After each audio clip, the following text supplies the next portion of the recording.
IFL champion Arizona Rattlers will battle the Green Bay Blizzard. The Rattlers come in winners of 4 straight and have the IFL's best record at 5-1, while the Blizzard are looking for their first win of the season with a record of 0-5.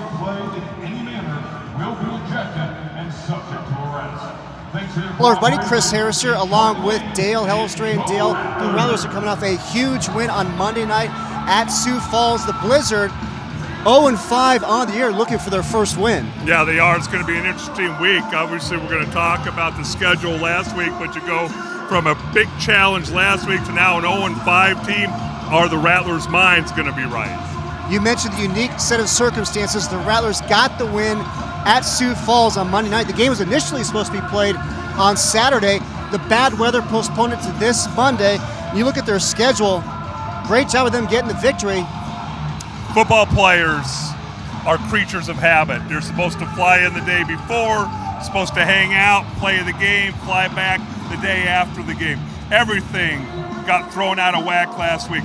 Coaching staff very proud how the players handled it, how the entire organization handled it. But what that did with the win now, you turn around, you got a short week on this week, and you got a team very well rested in the Green Bay Blizzard. Well, one of the keys for the Rattlers to get a victory tonight is to establish the line of scrimmage and get their run game going. And thankfully, they have the reigning IFL Offensive Player of the Week, Daryl Monroe, in the backfield to help get that done. Yeah, it's amazing. You watch this kid run, and he's big and strong and physical, and yet the coaching staff would say, well, he ran with his pads a little high last week. Got to get those down a little bit. They gave a lot of credit to that offensive line. But this team is going to go as good as the running game. You see the ranking there. They're number 1 in running the football, which is really, really important for this group, and that's how they win football games. All right, when we come back, we'll have the kickoff between the Arizona Rattlers and the Green Bay Blizzard right here at Talking Stick Resort Arena.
The Arizona Rattlers are brought to you by Santan Ford.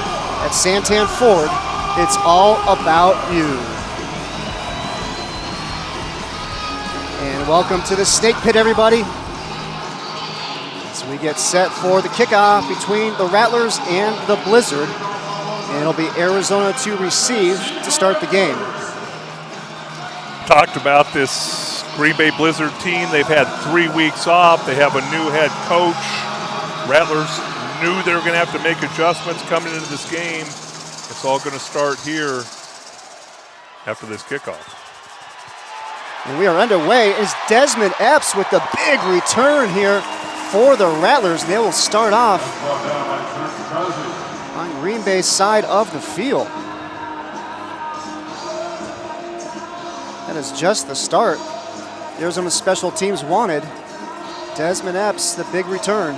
Talking to Jeff Jarnigan yesterday, and he said he's pretty pleased with the way the special teams have played.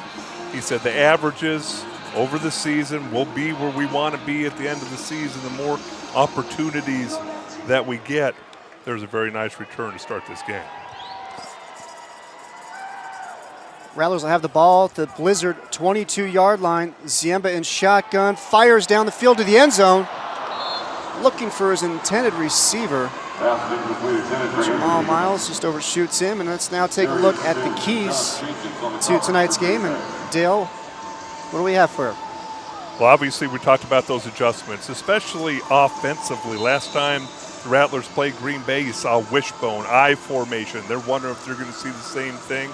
The killer instinct. Coach Guy and the staff wants his team to learn how to finish games, and then as they try to do every week, the more they establish the run, the better they do. Second down and 10. Pitch right side, Monroe. First down, Arizona. And there's that run game right there you just spoke of. Well, Monroe averaging almost 5 yards per carry. He's 220 pounds, gets the ball out on the edge.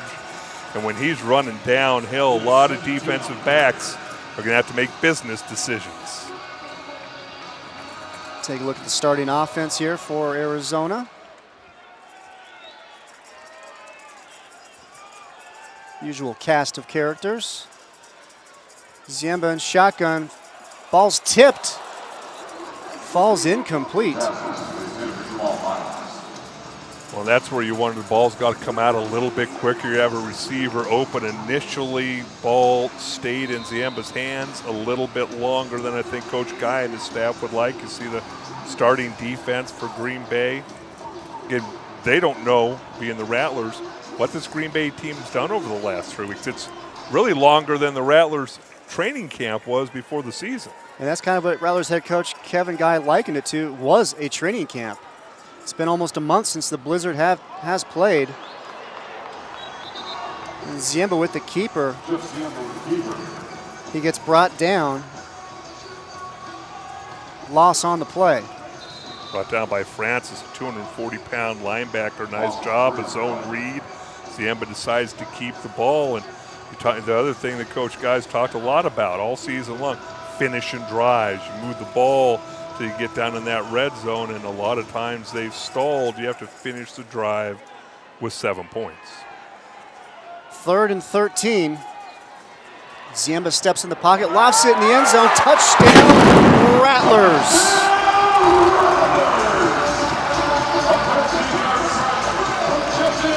Jamal Miles with the touchdown reception, and the Rattlers strike first. 5'10", 180 pounds. Going to run a post corner, gets knocked to the ground, able to jump up and still get back out to the corner. Great protection up front by this offensive line. Ziemba finds him for the touchdown. And that is a league-leading 19th touchdown pass on the year for Ziemba. Petrie on for the extra point. And it is no good. And with 11:19 remaining here opening quarter, Arizona with a quick touchdown, they lead 6-0.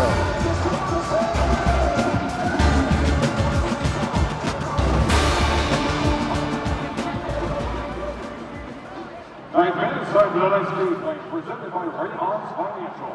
The game plan for a Rattlers victory tonight are to avoid penalties and turnovers, be the more physical team, and pressure Green Bay in all 3 phases of the game. That's tonight's game plan, presented by Rattlers Financial. Tonight's game is brought to you by Casino Arizona, where locals rule. Find your playground at Casino Arizona and at Talking Stick Resort, where fun is limited only by your imagination. Talking Stick Resort, always on.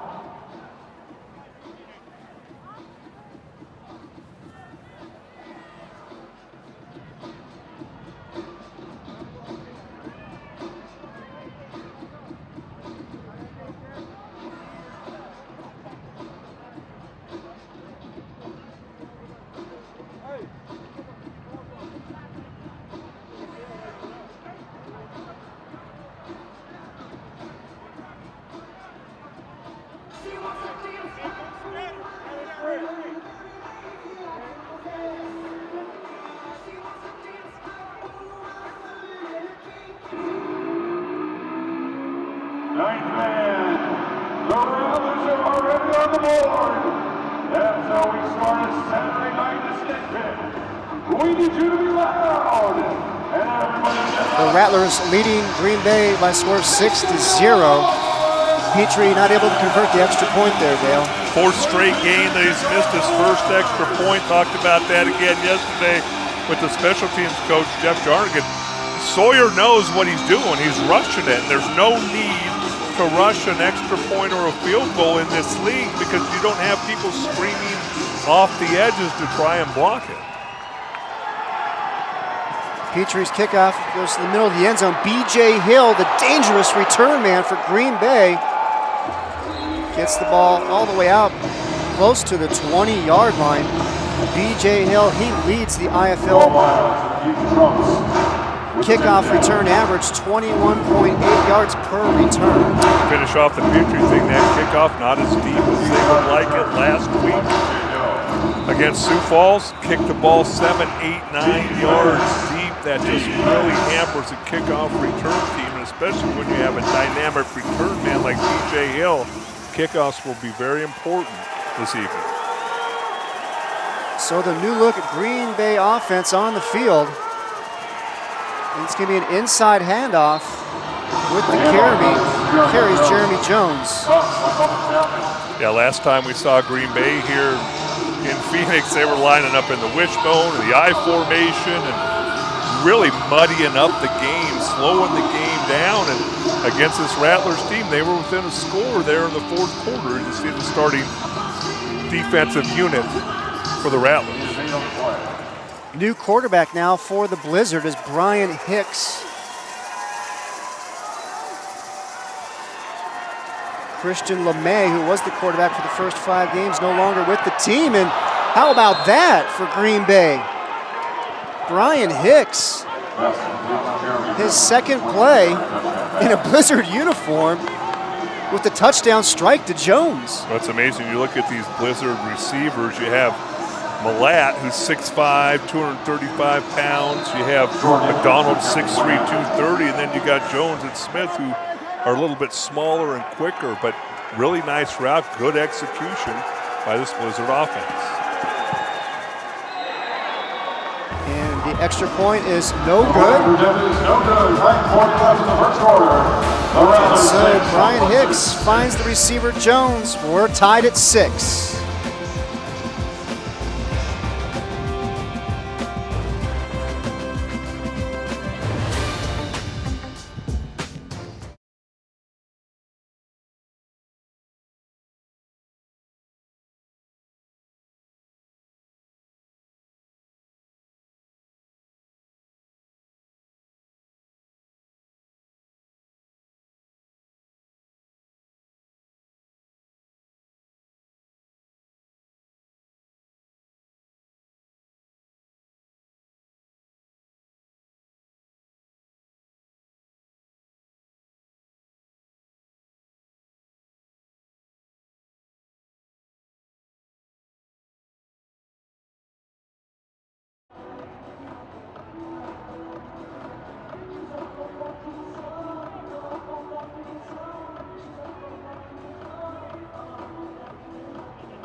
Welcome back, everybody.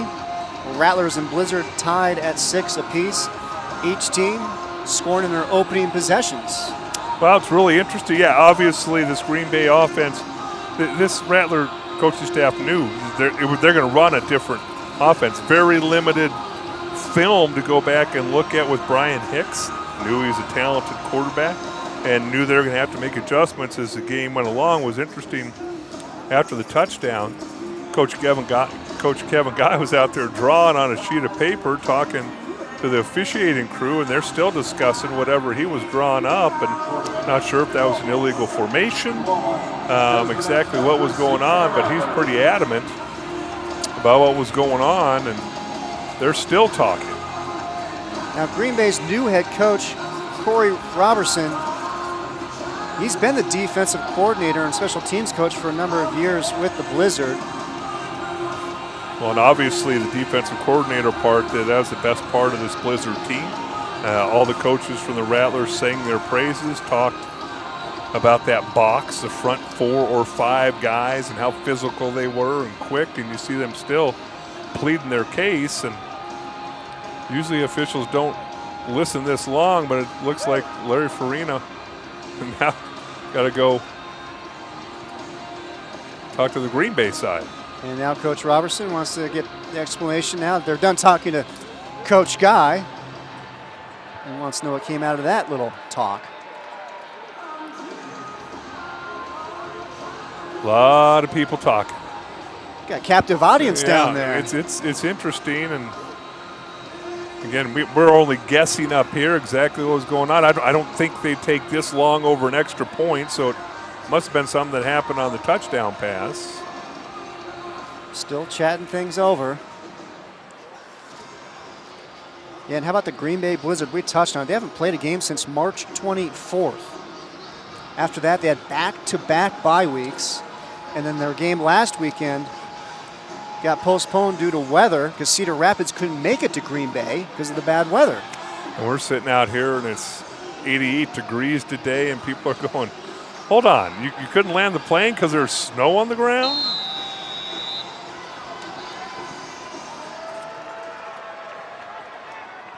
Kickoff handled at the goal line. Desmond Epps, right side, tries to pick up some blockers. Nice return once again by Desmond Epps. He is showing why Rattlers head coach Kevin Guy has called him a dynamic player.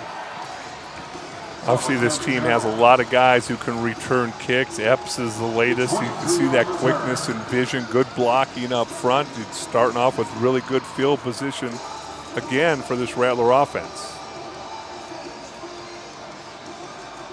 Arizona will take over from their own 23-yard line. So excellent field position for Arizona. Thanks to the Desmond Epps kickoff return. So I always wish that they would go on the speaker and explain what the conversation was about down there so all of us could be privy to it. Maybe we'll fish that out of Coach Guy at halftime. Ziemba fires, has his receiver. Close to the first down marker. Well, it's interesting. The Rattlers were expecting them to come out and play a little bit more of that 40 front, which is 3 down linemen and 1 linebacker. The Rattlers were wanting to run the football to make them bring that 5th guy into the proverbial box.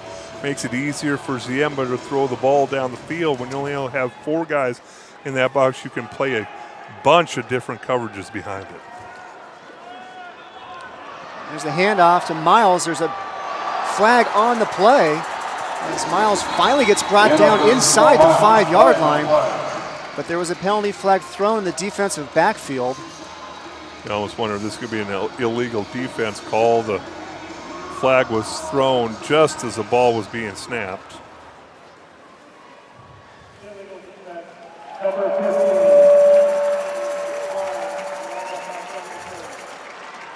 And our referee for tonight, we just heard from Larry Farina, the umpire Todd Evans, head linesman Mark Warner, our line judge Reed Brotherton, and the back judge Andy Warner, our officials for tonight. And the Rattlers first and goal from the Green Bay 4. Running the option, Ziemba going to keep it, puts his head down. It's going to get brought down just short of the goal line. Well, that's exactly how I would play it if I'm Green Bay. Make Ziemba keep the ball, keep that running back inside of you, create leverage that way, because I'd much rather have Ziemba carrying the ball than Daryl Monroe. So you're saying you'd rather have the 210-pound quarterback versus the 220-pound Monroe? 220-pound guy who knows how to run the football. Yep. He is a wrecking ball out there, that's for sure. And in now at running back is Dylan Peebles. His first action of the season. He's going to get the ball, and he's going to get the touchdown. Touchdown, Rattlers. Dylan Peebles, his first carry of the season, and he makes it count. Not a bad way to start your Rattler career. Peebles, 6 foot, 220 pounds, is injured during training camp, and Coach Guy just loves a lot of the things that he sees with Peebles and want to get him a few carries tonight. Coach Guy said that Peebles reminds him of John Riggins, former NFL great. Petrie's extra points. And the extra point is good. And it is good. And Ryan Peebles with the touchdown for the Rattlers. They lead 13-6.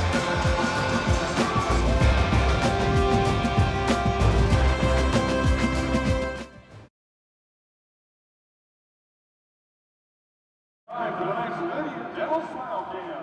We want to see those fangs, so show us your best Rattler smile.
Arizona leading Green Bay 13-6, 7:01 remaining opening quarter.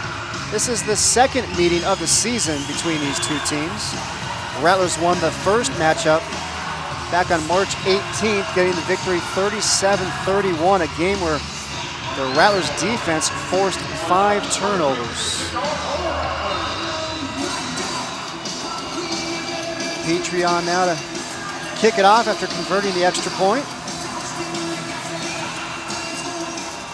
It's going to be a short kick. Hill's going to field it at the 4, left side, turns the corner, finally gets knocked out of bounds. Such a difference when the kickoff gets 4, 5, 6 yards deep in the end zone, then 3, 4, 5 yards outside the end zone, especially with this dynamic of a playmaker every time you're trying to cover. And both teams, kickoff return teams, doing a really nice job to start this football game. So the Blizzard will start from their own 23-yard line. Excellent field position. Brian Hicks in shotgun out of Southwestern University. He's going to get brought down by the turf monster there in the backfield. Well, he is, and I think he was second-guessing himself. He was reading the linebacker and was going to hand it off to Jones, decided to keep it, and I think anytime he has a chance to get the ball in Jeremy Jones's hands, I'm going to let him take that opportunity. Loss of a couple on the play.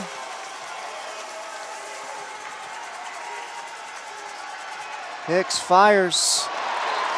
Pass is broken up. Great defense there by Nathan Lindsay to close on the play. Really nice job, Lindsay. Second on the team in tackles with 25, 3 pass breakups. I think if you're a Green Bay fan, you're going to go, I think he got there just a little bit early. And if you're an Arizona Rattler fan, you're going to say, what perfect timing by Nathan Lindsay. And Lindsay had an interception in Monday's victory over Sioux Falls. His first interception of the season. Handoff right side. Getting knocked out of bounds is Serge Trezzi. That's going to bring up 4th down and 8 for the Blizzard. Basically from midfield, going to attempt a field goal on 4th down. And Jordan Endries is going to come on for the field goal attempt. A 40-yard attempt for Endries. And that is no good, wide left. Don't be eating popcorn if you're in owner Ron Schertz's suite down there. Keep your head on a swivel. 4:46 remaining, opening quarter. Arizona leading Green Bay 13-6.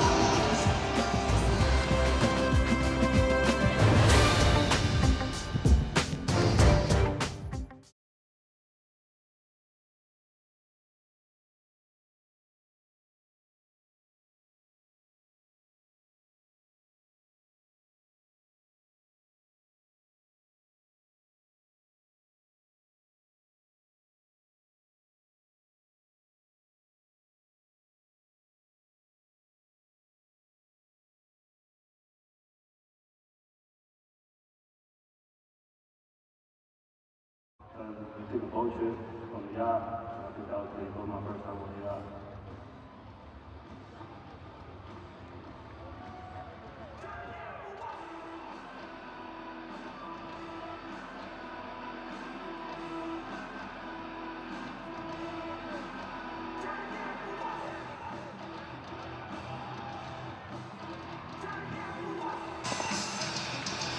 Tonight's game is brought to you by Casino Arizona, where locals rule. Find your playground at Casino Arizona. And by Talking Stick Resort, where fun is limited only by your imagination. Talking Stick Resort, always on. And that fan, he's ready to roll. Got the Cliff Dukes retro jersey, ready to get out there and mix it up. Helmet and everything. Doesn't quite have the physique that Mr. Dukes had, but Well, maybe that's what Mr. Dukes looks like now. Cliff Dukes, he was well put together. He was. He even got the gloves on. He's ready to go. Rattlers offense ready to go. They'll start from their own 5. Handoff, Monroe breaks out of a tackle. Puts his head down, picks up some more. First down, Arizona. Really nice job keeping those legs churning. Corey Grissom, the nose tackle, broke through, had him tackled for a loss, and Grissom really, really good. The offensive line coach Connie Kawhi and Kevin Guy both pointing out how he jumps out at them when they put the film on. Monroe's 126 yards last week. A IFL season high. Tries the left side this time. Pickup of 8. And Monroe, he's had success against Green Bay. Last year, he had a Rattlers franchise record, 142 yards against Green Bay. He has great vision, great lower body strength. As I talked about in the open, the one thing the coaches were kind of teaching him up a little bit this week, get those shoulders lowered a little bit, because at 220 pounds, you get those shoulders lowered, you pack even a bigger punch. And not only that, he's got some wheels too. He can run for a big guy. Ziemba fires down the field. Incomplete, looking for Anthony Amos, and Amos was looking for a flag. I don't think he's going to get the call there. Good coverage downfield. 2 Green Bay Blizzard defenders running stride for stride with him. Little pressure late on Ziemba by Brandon Boudreau, the 6'2", 260-pound defensive end, number 15.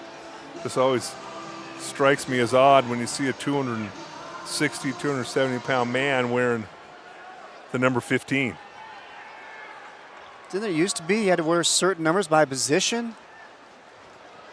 Ziemba has time, now scrambles and picks up the first down. Great job there by Ziemba.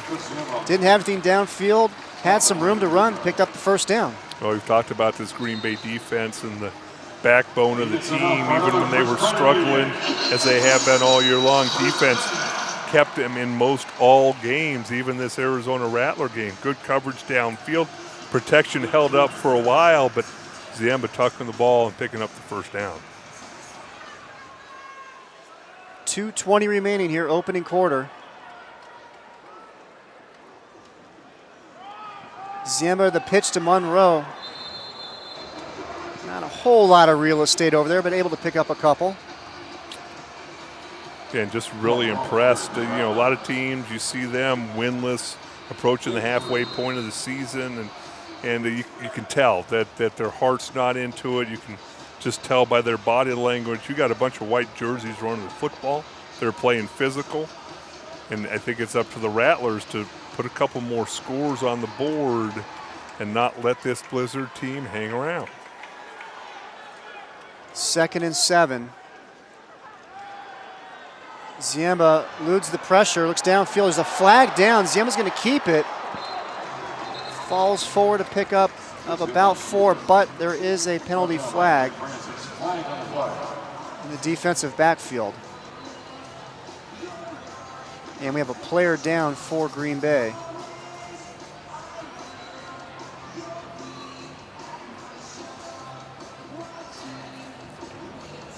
The player down was Akeem Francis. Got his helmet off. I think he got poked in the eye, it looks like. Got that right eye shut. He's going to get attended to.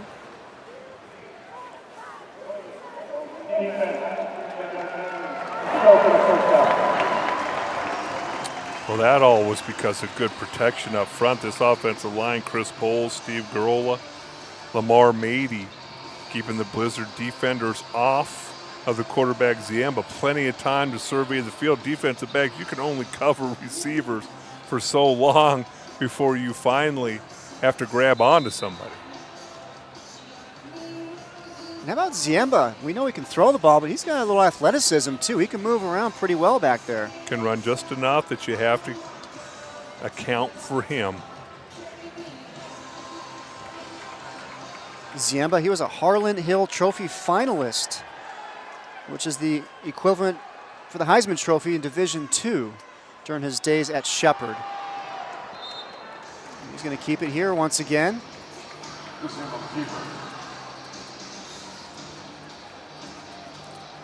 Take a look at Ziemba's numbers. First couple of games kind of getting his feet wet, but he's really picked it up since. It really has, and obviously that's why Verlon Reed has not played since he came back from his injury. A couple things, you know, Coach Guy believes in, you know what, a lot of coaches will say, you don't lose your job to injury, and Coach Guy said, you know, don't get hurt. And if we're winning, we're going to stick with that same formula. Ziemba fakes the pitch, fires to the end zone, touchdown, Rattlers.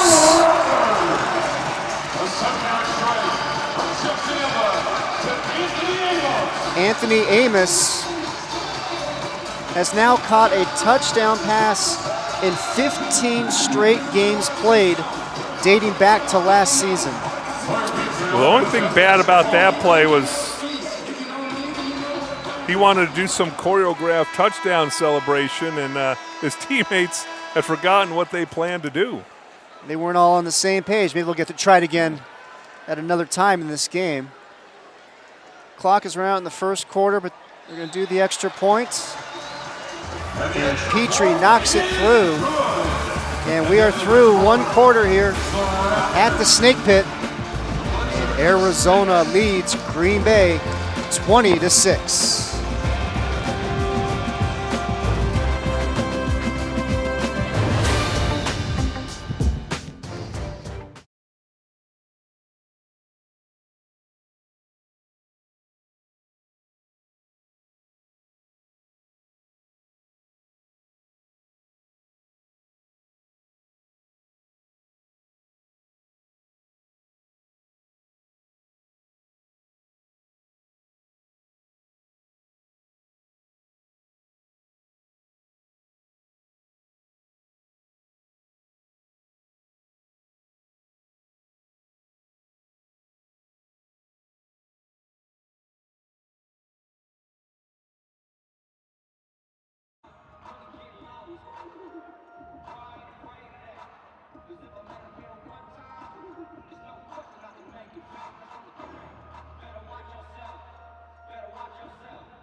let's hear it for the Arizona Rattlers Sidewinders. Presented by Park Songs, Clearskin Institute, Phoebe Oaktree, and Kendra Scott.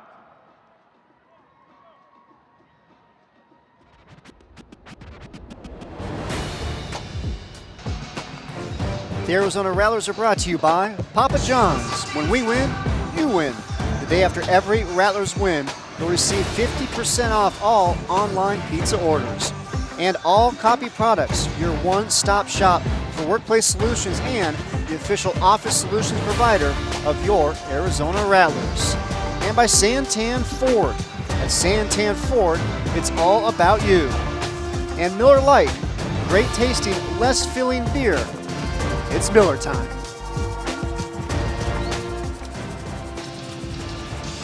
Rattlers lead the Blizzard 20-6 as we get ready to start the second quarter. Great opening 15 minutes there for Arizona. Really nice job finishing off drives. Defense playing well, exactly how you'd script it if you're this Rattler coaching staff. Remember, short week. They played Monday night, had a fly back Tuesday. We went through that in the open, their hectic weekend travel schedule. And looks like they've handled this interruption very nicely. B.J. Hill on the return. Rattlers are not able to grab him. B.J. Hill is gone. Touchdown, Green Bay. B.J. Hill just ran right down the middle of the field, and he gets the touchdown.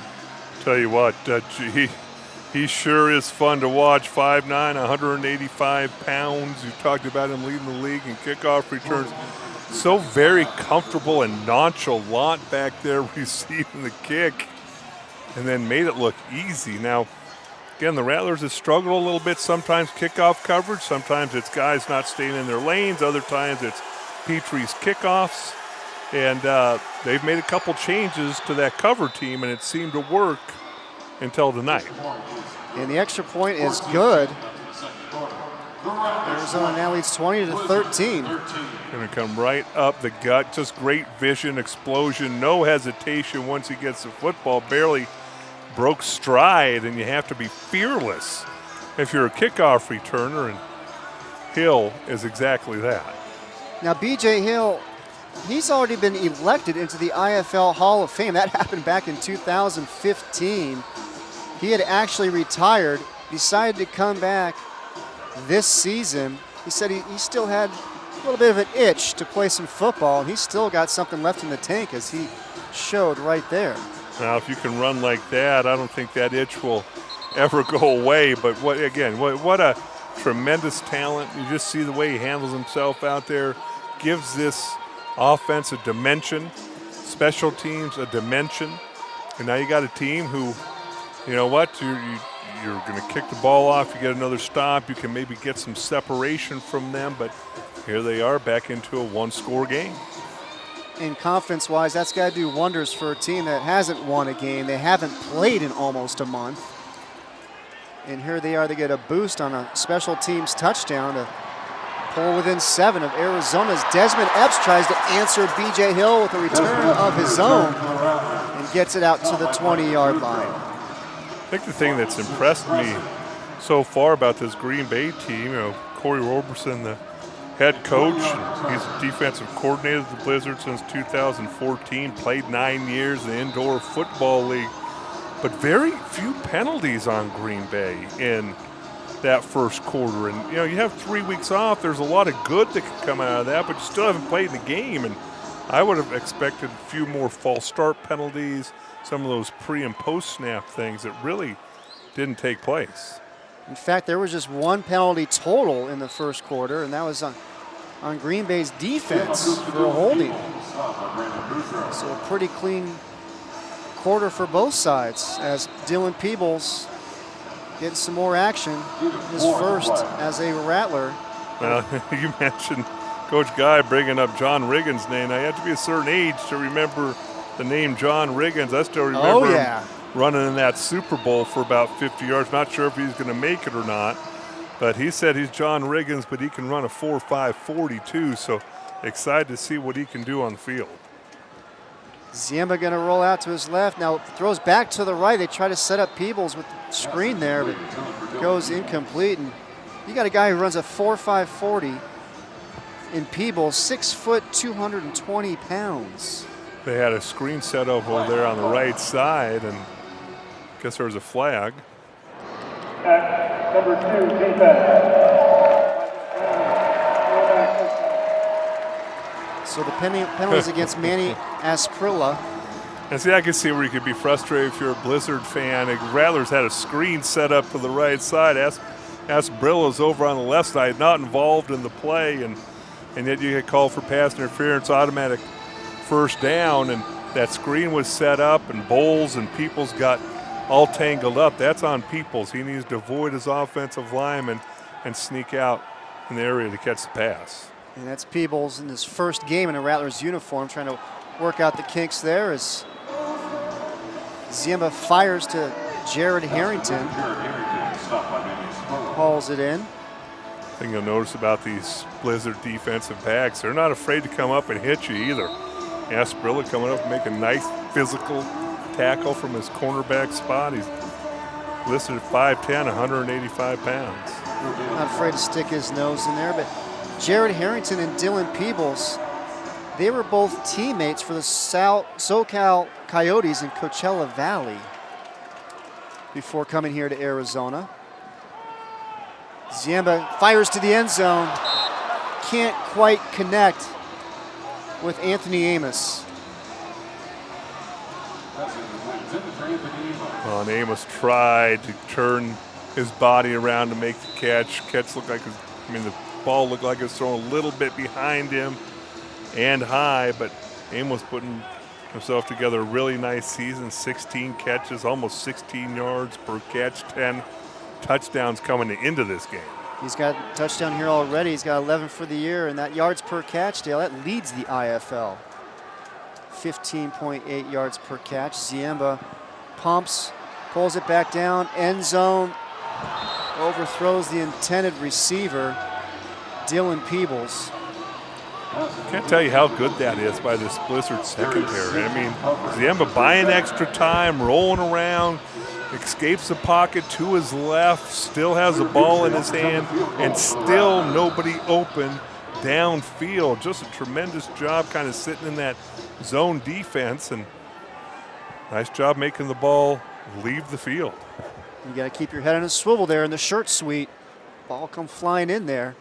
Petrie on now for the field goal attempt. 36-yard field goal attempt by Petrie, and it is good. Sawyer Petrie knocks it through from 36 yards out, and Arizona now leads Green Bay 23-13.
Kick off for the Rattlers.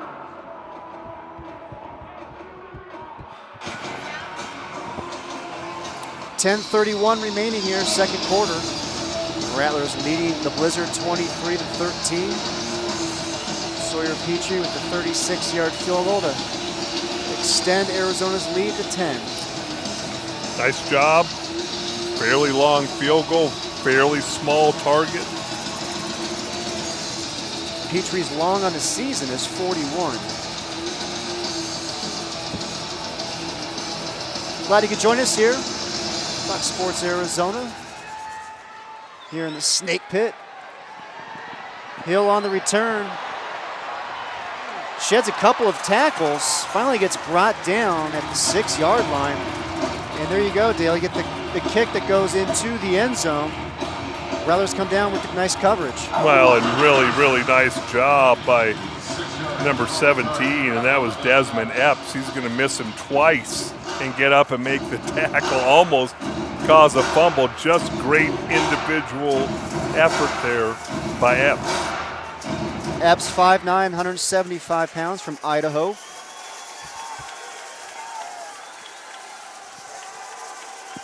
Blizzard will start from their own 6.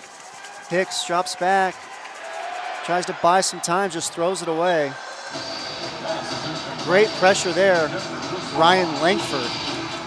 Well, they're expecting big things out of Ryan Langford. Said he does need to play better. 3.5 sacks on the season, 3.5 tackles for loss, 6'3", 235 pounds. But they want to see 45 more active. In the first meeting between these two teams, Langford 9 tackles and a sack, and that was his first indoor game of his career. 2nd and 10. Hicks pitches it left side. Coming across to make the play was Josh Gordon. Josh Gordon putting himself together a really, really nice season, 250 pounds, versatile, explosive. He can line up with that MAC linebacker at defensive end. He's got 4.5 tackles for loss, 2.5 sacks on the season, and the coaches just want to find a way to get him on the football field. And they just love his versatility. You mentioned he played some MAC linebacker last week. Might even see him on the offensive line tonight.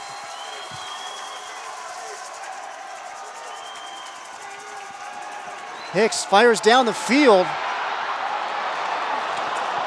And it's going to be a pass interference against Arizona as Hicks just took a shot down the field with one-on-one coverage. You had one-on-one coverage, and you get out in front of the defender, and he's just chasing. That was Bubba Chapman, number 3.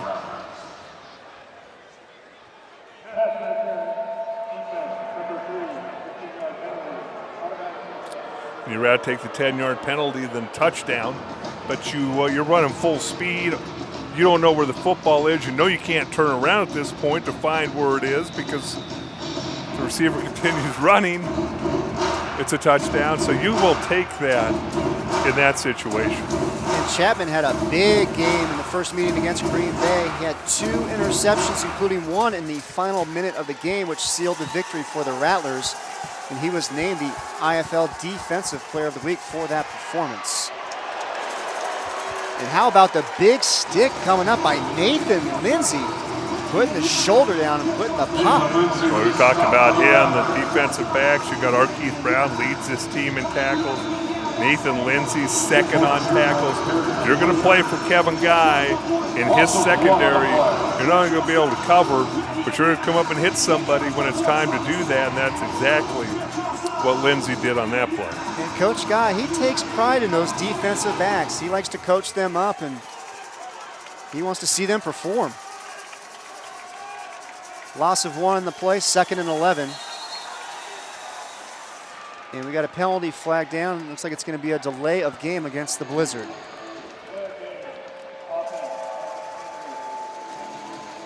We're really halfway through the second quarter before a pre-snap penalty on your team. You have to be fairly pleased if you're a Blizzard fan to see all of them have wristbands on as you're trying to learn a new offense in a hostile arena like this. Snake Pit absolutely rocking here tonight. And we're going to have a timeout by Green Bay. Coach Roberson wants to talk things over. Arizona, they have won 4 straight games, and they are 4-0 at home. Looking for win number 5 here in the Snake Pit. We're going to step aside for a quick break. Be right back.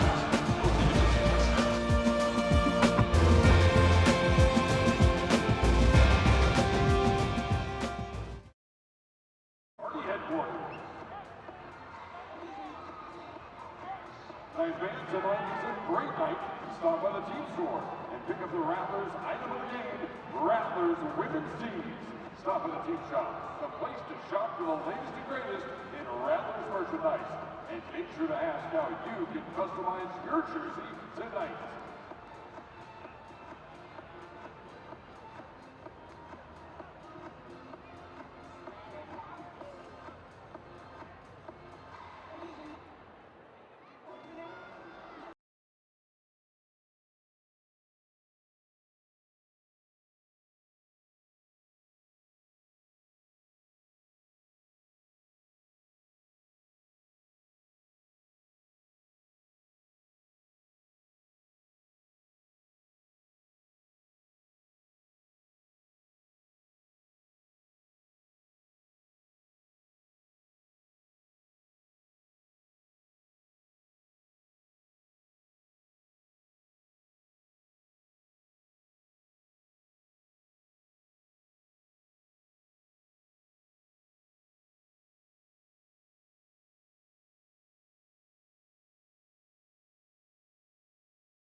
.707 remaining here, second quarter. Arizona leading Green Bay 23-13. So glad you could join us here on a Saturday night. Chris Harris here along with Dale Hellestray.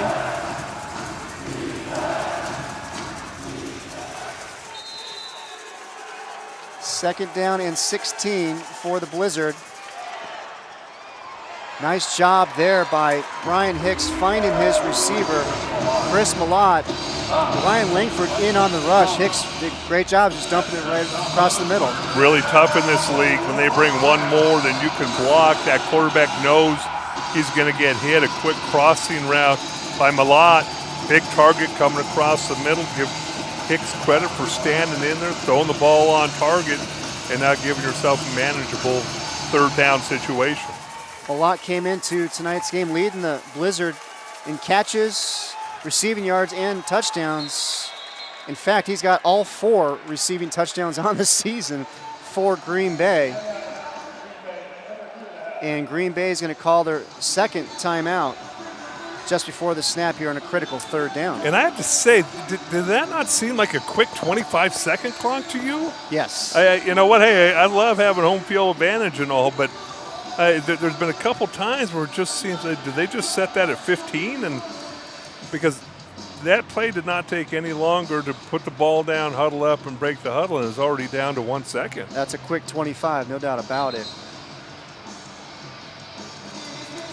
Talk about this Rattler defense and the stats that matter to Coach Guy, and he basically said scoring offense and scoring defense are the only 2 stats that matter to me. That determines whether you win or lose football games, and Rattlers right now defensively #1 in scoring defense. Giving up just 35 points a game. 3rd and 7. Hicks has time, throws, has his receiver. The catch is made. First down, Green Bay. Jones hauls it in, and that will move the chains. Really good execution. Impressed with Brian Hicks stepping into this leadership role for Green Bay as they've changed this offense up completely. We've mentioned that a number of times. And for those of you who didn't see the first Green Bay game, this team was wishbone, run the ball 90% of the time, and now they're running a standard indoor football league offense and having some success. Hicks is going to keep it. Great job there of making the read and making the tackle by Arizona. Looked like Ed Mosley. Ed Mosley, yep. 255 pounds, 6'3", reading the quarterback, quick enough to get out on the edge and make the tackle, and tremendous effort on his part. Mosley had a fumble recovery in Monday's win at Sioux Falls.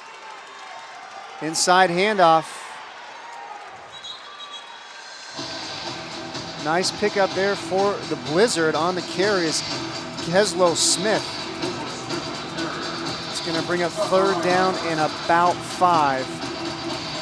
Well, you like his dimensions, 5'11", 190 pounds, stuck that right foot in the ground and got upfield. Again, it was 2nd and more than 10. Now it's 3rd and 5 or 6. You can pick this up, although you're in that red zone where that field is severely shrunk. Hicks eludes the rush by Langford, throws it away, and there's that pressure you speak of. How about that? Mark Saw. He's been a long time loyal Rattler fan. Basking the moment. Coming up with a souvenir ball. Even Stryker hops in there. Gives him a little love. Great to see so many of these long-time loyal Rattler fans. Bringing up 4th down. Blizzard keep their offense out on the field. 4th and 6. Hicks the pitch. And they're going to get stopped short. Arizona's defense steps up. Ryan Langford with the tackle on Trezzy. And they will turn the ball over on downs. So with 3:58 remaining here in the first half, the Rattlers will have the ball when we come back, and they lead 23-13.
Another fun night here at the Rattlers game.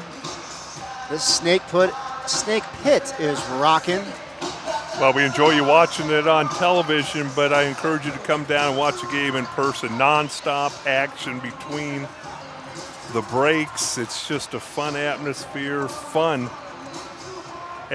to be at for a Rattlers home football game. And not to mention a quality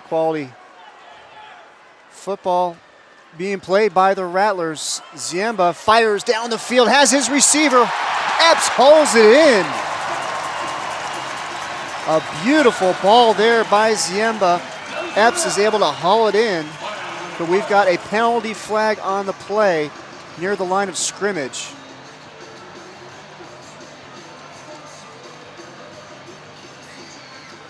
As you see Ziemba, he just fires.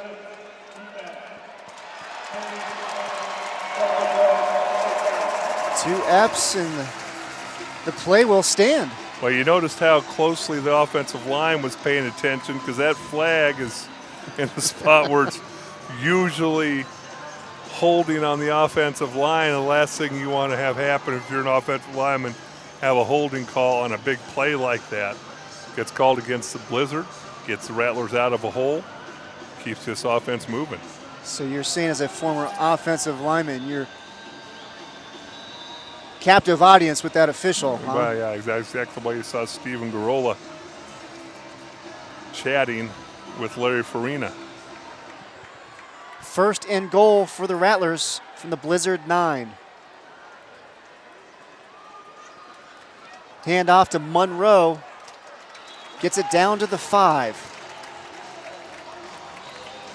Well, anytime you have a good running game, obviously your offensive line has to be opening holes.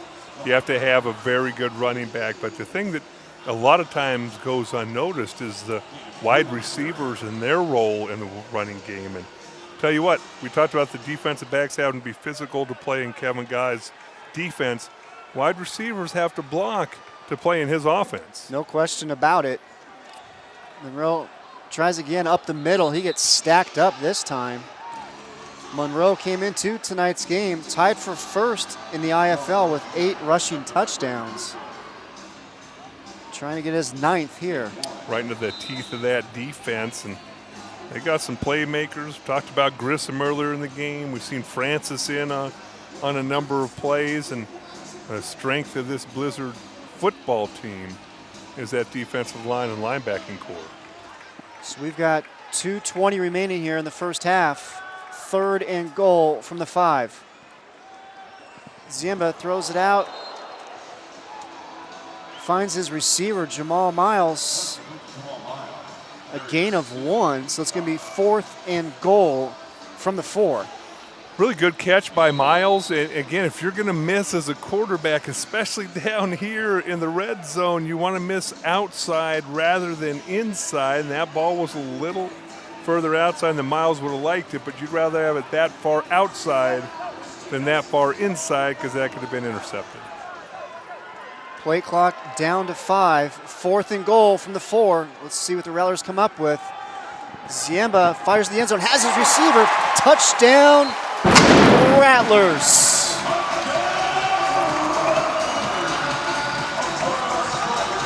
And it's Jamal Miles with his 2nd touchdown catch of the night. Gotta love the way he went up and caught that with his hands. I'm just not sure if the ball got all the way into the end zone. I know his body was. I'm not so sure if I'm Green Bay if I don't try and challenge this, just because the fact that it was that close. Petrie on for the extra point as we are at the 1-minute warning. And the extra point is good. So Jamal Miles with his 2nd touchdown catch of the night.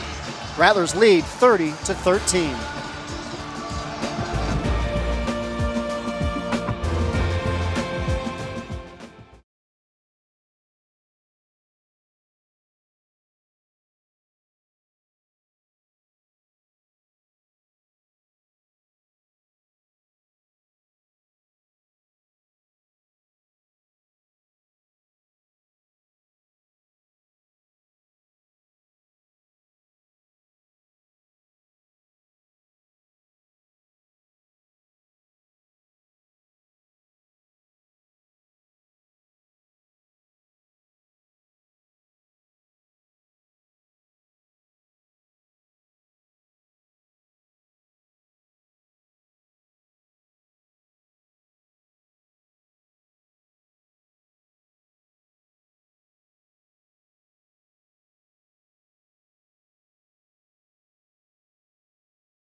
Welcome back, everybody. Rattlers leading the Blizzard 30-13. 1 minute remaining here in the first half, and this Rattlers offense has looked very sharp here. They've looked very sharp, and again, going to that last play, as you see what's coming up at half.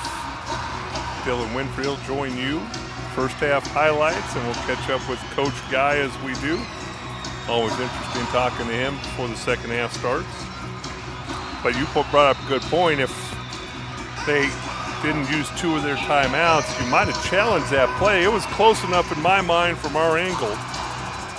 Green Bay, though, is down to just 1 timeout remaining and elected to hang on to it. Hill fields the ball deep in the end zone. Desmond Epps with the big hit at the goal line. B.J. Hill just bounces off.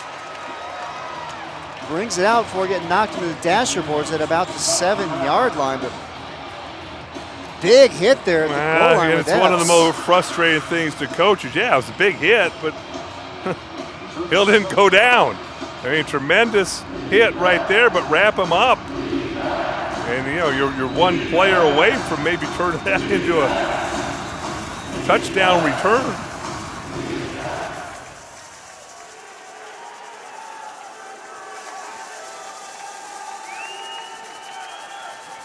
Hicks looking for some room to run, nowhere to go. That Rattlers defense able to swarm and make the play. Good coverage downfield. You know, Coach Guy always talks about pressure, pick, cover, sack. Right there, great coverage downfield led to the sack. And I've talked to some of their coaches, and sometimes they would rather have pressure than a sack because pressures lead to interceptions, which is a turnover. And we got a timeout on the field.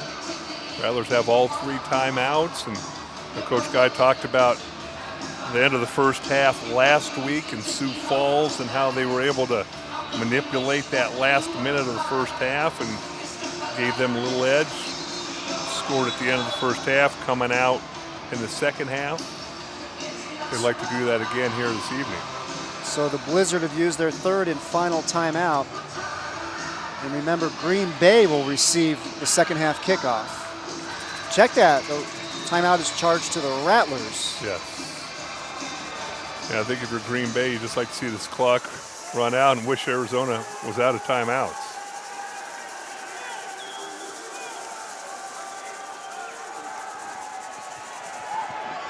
Great pressure there by the Rattlers. Looked like Ryan Langford was in there, along with Josh Gordon. Well, the coaching staff challenged Langford this week, and yeah, he's got some good numbers. Remember, Justin Shirk is starting to heal up. Be coming back the next couple weeks. Might be a big battle for that position. Now the Rattlers didn't have to use a timeout because of the incomplete pass, and the clock again now down 3 and 2 and 1 second. 3rd and 13, and we got some flags down before the snap. And it's going to be delay of game against the Blizzard. Yeah, we talked about them and how clean they played in that first quarter. Second quarter, they've kind of lost a little bit of their discipline, and some of these pre-snap penalties catching up with them.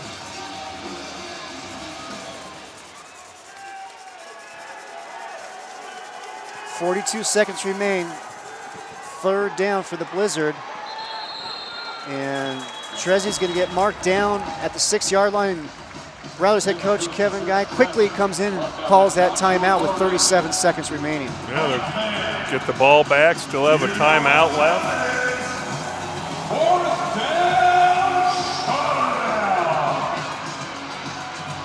Nice tackle by Gordon again, coming from that defensive end position. Again, remember, these field goal attempts that really are almost more punts, but can be returned by the Rattlers.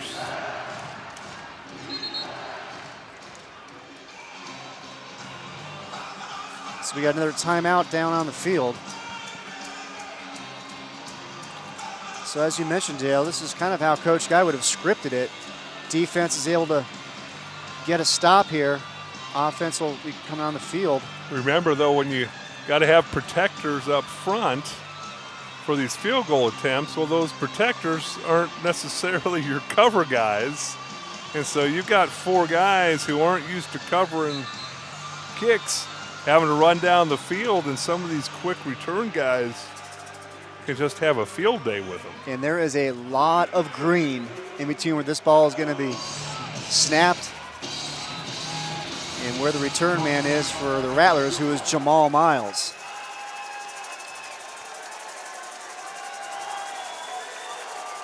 So Andrees will come on for what looks to be about a 60-yard field goal attempt. Let's see if Miles can haul it in. Not able to get to it. But Arizona will have the ball with 30 seconds remaining. Well, that's the best you could hope for if you're Green Bay right there. Very unlikely you're going to make the field goal. You just want to see a Rattler returner come flying at you and your big offensive lineman having to go down and fill lanes. So Arizona with 1 timeout remaining. 30 seconds on the clock, and the Rattlers will start from their own 5-yard line.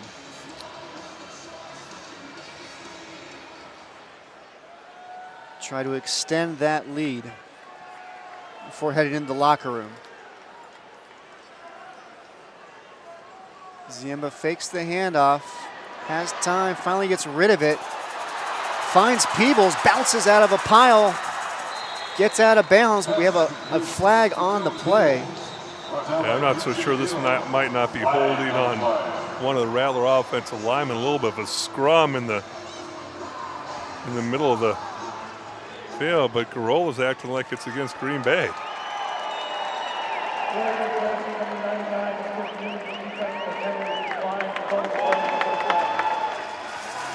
So Steve Garola was correct.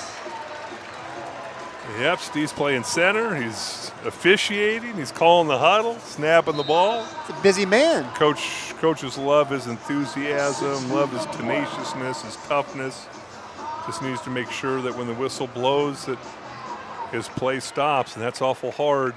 As coaches, you don't see too many guys who are over-exuberant. His switch is always on, no question about it. That pass will go incomplete. 17 seconds remain. Well, plenty of time. Remember, in indoor football league, everything flies until the 1-minute warning of the first half and the end of the game. Then you touch the dasher board, the clock stops. Incomplete pass, the clock stops. All those things that don't happen until the last minute of each half. 2nd down and 10, Arizona from their own 21. 17 seconds remain in the first half. Ziemba across the middle, finds Peebles, does a great job of getting out of bounds to stop the clock. Well, that's what's got to drive you crazy if you're the Green Bay coaching staff. You don't mind giving up a little underneath pass. It's, hey, let's tackle him before he gets to the dasher board. Make him use that last time out, and then the next time the clock will keep running. 3rd and 2 for the Rattlers from the Green Bay 21. Ziemba finds Peebles again, gets out of bounds again, picks up the first down. 8 seconds remain. Well, this is decision time for Coach Guy. Do you just try and throw a little 5-6 yard hitch pattern, get the ball out quick, get out of bounds, and attempt a field goal, or do you try for the end zone, in which case the clock possibly could run out? Still have 1 timeout. And that's going to be an offsides there against the Rattlers. Yeah, they'll give you a little leeway. They won't give you 5 yards on your high motion. They couldn't let that one go. They want to. They just couldn't. 12 start, number 2 offense, 5-yard penalty, first down. That was interesting. Last week in the first quarter, they said 6 or 7 offside calls. They were going silent count, and usually silent count alleviates those concerns, but finally got it straightened out in the second quarter.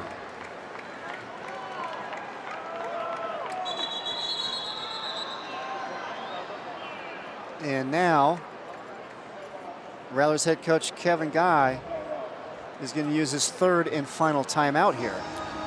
That means this play is either going to be in the end zone or you're going going to the sideline. I know he'd like to pick up at least a few yards to enable Petrie to feel more comfortable with his field goal attempt. And don't forget, we'll be joined at halftime by Dylan Winfrey. He's up here in the booth with us already, getting ready for some FaceTime.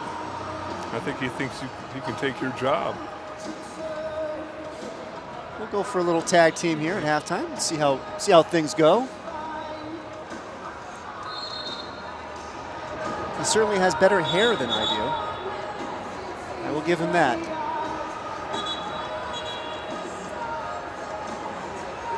Well, let's see what Coach Guy has dialed up here. Again, you complete a pass over the middle of the field, you're going to have to hustle up and try and spike it if that's the case, and you're going to be playing with fire.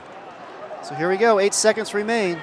Ziemba fires in. It's going to be intercepted by Green Bay. And coming up with it is Akeem Francis. And that is how the first half is going to end.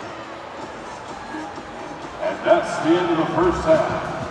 So it's halftime here at Talking Stick Resort Arena. And the Arizona Rattlers, they lead the Green Bay Blizzard by a score of 30-13. Halftime here when we come back.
Balance, strength, mobility.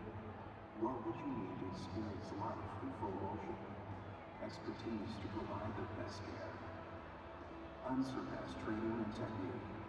It requires the best orthopedic surgeons. Ortho Arizona.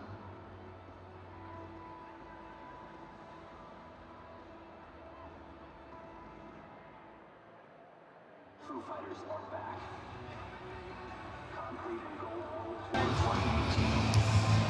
It's halftime here at Talking Stick Resort Arena, where the Arizona Rattlers lead the Green Bay Blizzard by a score of 30-13.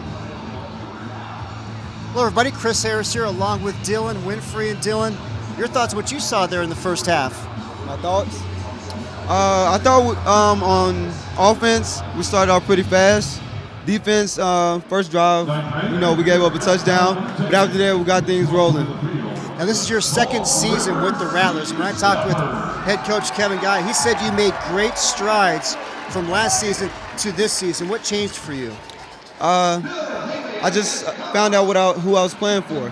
I was first season, I was trying to play for myself, play for accolades, play to get to the next level, this and that. And this season, I'm playing for God, playing for my family, I'm playing for my teammates, playing for others. Now, we see you in defensive back. We sometimes see you wide receiver. We sometimes see you returning kicks.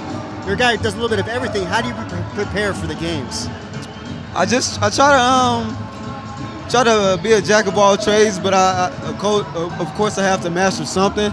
So I try to master DB, of course, but every now and then I try to work on my routes, always working on my hand-eye coordination just in case I get in at receiver, and returning is just instinct. So that's something. If you're a returner, you understand. You just gotta have instincts at returner. Because you rank 5th in the league, 19 yards per return. Very impressive what you're able to do there. Now, you're a great story as well because you're a guy who made the team after going through a tryout camp with Arizona. What was that experience like, and what was also the experience like when you got the call to know you were coming onto the team? The experience was great. Of course, I was fresh out of college. Went to go try out for a couple CFL teams, and both teams, Saskatchewan and the Winnipeg Blue Bombers, brought me back twice for a second workout. So I'm thinking they're about to pull the trigger, and neither team did. They said, "Man, we want you for receiver." I played 4 years at Central Arkansas at DB, so I was like, "Receiver? I'm not a receiver." So they told me to come play arena ball or IFL ball with the Arizona Rattlers, and they'll come get me in a year. So when I got here, they told me I had to try out first. So I was like, try out? So I tried out. Didn't make it the first tryout. But the second time, they called me, and as soon as I got the call, I just remember I was fresh out of workouts. I remember crying because it was like it was over. I had a job. I was working a 9 to 5, and every time I clocked in, it was like a piece of my soul was leaving. So to get that call, I feel like I was living again. Well, we're so glad you're here with the team now. Can't wait to see you on the field again. Thanks for stopping by. Yes, sir. Thanks for having me. All right, it's Dylan Winfrey, everybody. Halftime here at Talking Stick Resort Arena. The Rattlers leading the Blizzard 30-13. We'll be right back.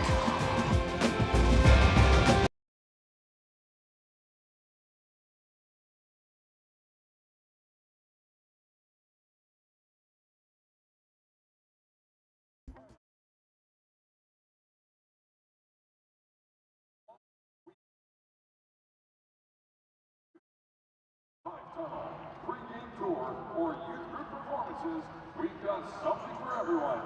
For more information, visit Welcome back, everybody. located along the concourse or go to azrattlers.com. Talking Stick.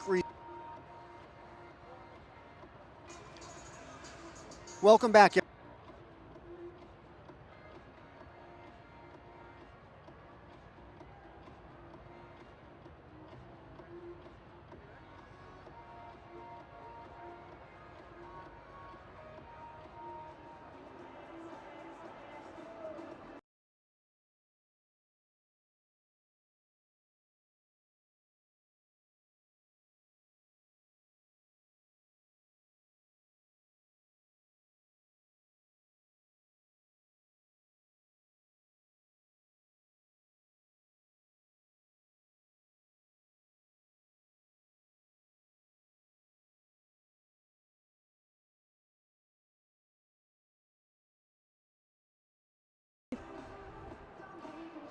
Out here.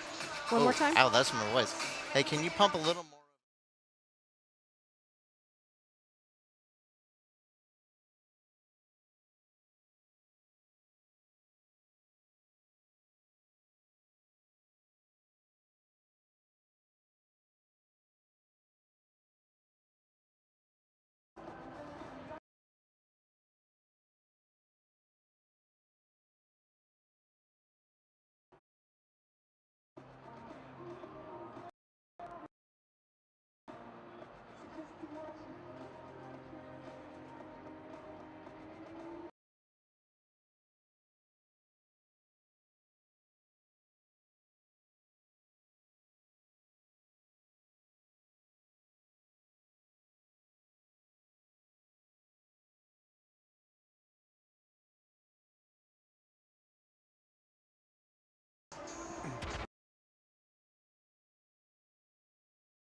Halftime here at Talking Stick Resort Arena. Arizona leading Green Bay 30-13. A great opening 30 minutes here for the Rattlers. Take a look at some of the numbers from the first half. Obviously, the number one thing that matters is the score. Rushing the ball, 63 yards. You see the plays ran for this Arizona team, and you're hoping that's going to take its toll on this stout Blizzard defense as the fourth quarter comes around. And I think you're going to see them continue to try to run the football against this Blizzard defense. And you look at the total offensive yards, Arizona with 101 more yards than the Blizzard. Well, and again, it comes down to a couple plays. You know, you're going to take a look at it, and if you're the Rattlers and Coach Guy, you're probably a little frustrated you didn't come away with points at the end of the half. You know, they're just really, really good under Coach Guy, no matter what league they've played in, of closing halves and opening up third quarters. And I know Coach Guy wasn't sure what to expect from this Green Bay Blizzard team. Hadn't played in nearly a month. You got a new head coach, some new players. Well, they knew they're going to have to make adjustments on the fly, especially against their offense. And I think you really can't have many complaints about the way this defense played in the first half. And we are happy to be joined right now by Rattlers head coach Kevin Guy. And Coach, you got the 30-13 lead. You weren't sure what you were going to see from this Green Bay team. Hadn't played in nearly a month. Some new personnel, new coach. Your thoughts on what you saw there in the first half? You know, well, they came out and ran some stuff that we haven't seen on film. But, you know, they've only scored one offensive touchdown. So we're going to keep playing and the way that we're playing and, you know, keep making the adjustments that they're doing on. And then, you know, with, you know, our offense, you know, we've scored on fourth down. We got held to a field goal, and we didn't score that last time. We got to play better on offense. Real quick, Coach, we saw you drawing up something, talking to the officials. Looks like the official's right next to you. You get everything squared away? I'm sorry, one more time. We saw you drawing up something on a sheet of paper, talking to the officials. Looks like the official's ready to talk to you again. Everything squared away? Well, he's probably going to talk to me about this illegal players playing on the roster. Oh. So we got to know the rules here, buddy. Okay. Right, hey, man. good Thanks. luck second half. Yeah. All right. Appreciate Coach Guy straightening it out for us. And we're going to step aside again for a quick break. We'll be back with the second half. Rattlers and Blizzard.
Welcome back to Talking Stick Resort Arena as we get set to start the second half. Rattlers leading the Blizzard 30-13. Chris Harris here along with Dale Hellestray. So glad he could join us. And it will be Green Bay to receive the kickoff to start the second half. A couple things Coach Guy told us yesterday. Next steps for this team: develop a killer instinct and close out games. You're better than a team. You got to lead, finish the job. Don't let them hang around. That would include not letting the Green Bay Blizzard drive down and score a touchdown here on the opening drive. And it all starts here with the kick from Sawyer Petrie. And it's going to be a short kick. Hill's going to receive it at the 3-yard line. But good coverage there by the Rattlers to bring Hill down at the 12-yard line. Great coverage, everybody staying in their lanes, and Coach Jarnigan, who's the defensive line coach, the special teams coach, assistant general manager, wears a lot of hats. They replaced the guy last week on kickoff coverage. It improved just by staying in your lanes, even though the kickoff wasn't exactly where you would like it. Handoff, Trezzi finds a hole, still on his feet. Big pickup there. Serge Trezzi finally gets brought down at the Arizona 17-yard line. Great way to start the second half for the Blizzard offense. Really nice job by that offensive line, opening up a gigantic hole, and then Trezzi looking for a little contact at the end of that run.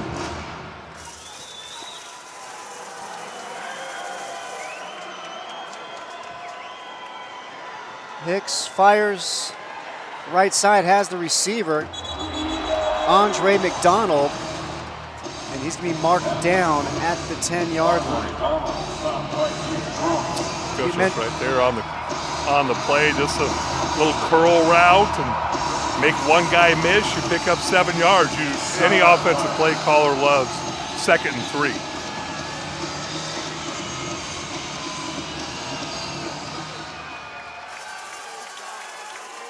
3. Hicks in shotgun. 2 receivers in motion, right side. Trezzi takes the handoff up the middle. First down and more. Touchdown, Blizzard. How about that?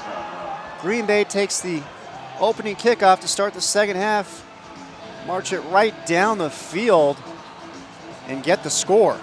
Well, you can see the disgust in the walk of Kevin Guy as he heads back to the bullpen. That's exactly what he didn't want to see happen, and now this Green Bay Blizzard football team has a new lease on life.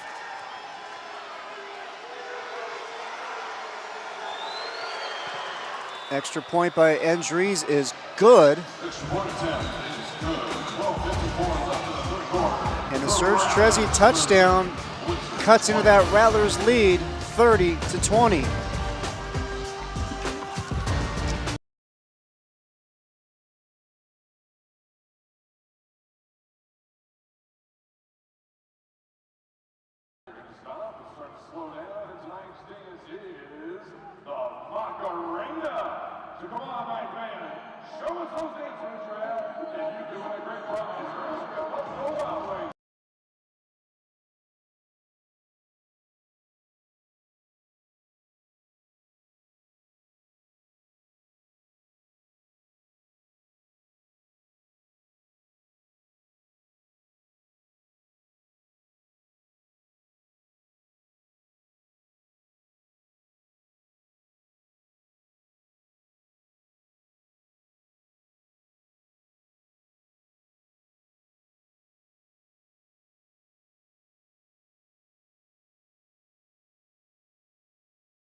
Another lively night here in the Snake Pit.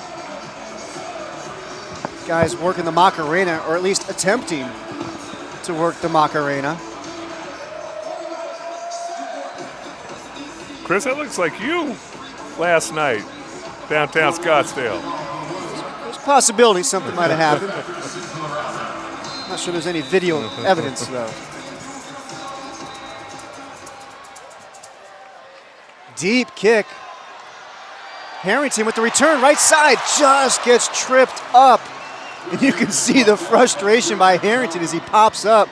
He thought he was going to break that one and take it to the house. Great tackle by Jeremy Jones from the Blizzard, falling back in from his safety position to make a shoestring tackler. There was nothing between Harrington and the end zone. So the Rattlers will take over from their own 13-yard line. Now, you just mentioned it, Dale. One of the things that Coach Guy stressed, having that killer instinct, finishing games. Then he turns around and watches Green Bay march the ball down the field and gets a touchdown, their opening possession, as Monroe takes the handoff. Still on his feet, working the sidelines. Never got ruled out of bounds. Touchdown, Rattlers. How about Monroe doing the tightrope down the sidelines? You keep running until you hear the whistle, right? Well, you run until you hear the whistle. His body contorted into a way. You have a challenge flag out by Green Bay. And I think that's a good challenge by Green Bay.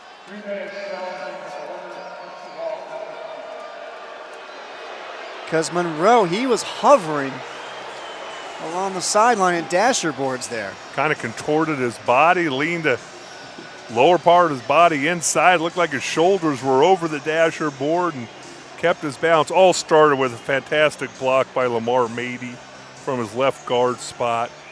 Can be so physical, 315 pounds. He's got such a bright future, and you know the thing is, he's got every tool in the toolbox. So his future is completely up to him, and he controls it. Mady was first-team All-IFL last season. His third year with the Rattlers. Spent some time with the Raiders in the NFL. Well, Corey Grissom was the official, number 99 for the Blizzard. He saw him touch the dasher board. And you can see the officials taking a look, and we're watching with them.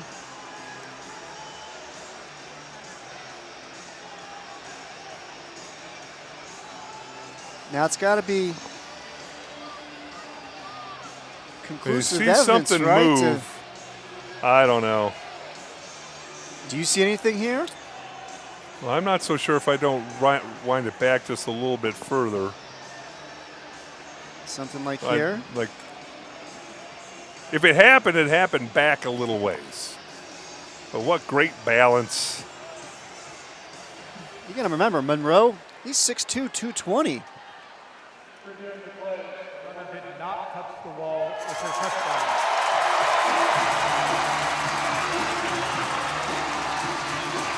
There you have it.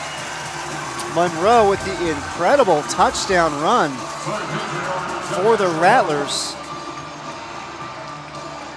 His 9th rushing touchdown on the season, and that leads the IFL.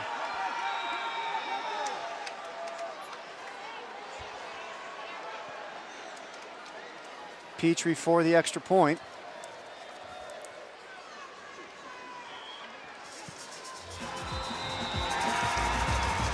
And the extra point is no good. As we take a look once again, Daryl Monroe working the sidelines, staying in bounds, finds the pay dirt. Rattlers lead 36-20.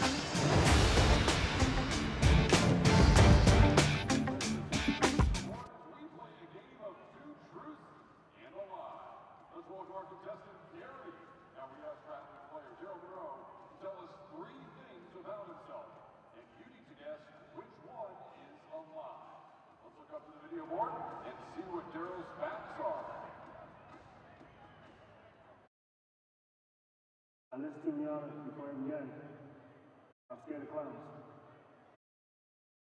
All right, Gary, which one is not true? Is it A, that he loves cats, B, that he listens to Rihanna before every game, or C, that he is scared of clowns? All right, Gary guessed A, that he loves cats. Let's find out. I love cats. I actually hate it. I'm creepy. Well done, Gary. You just won a Rattlers prize pack. Thanks for playing Two Truths and a Lie.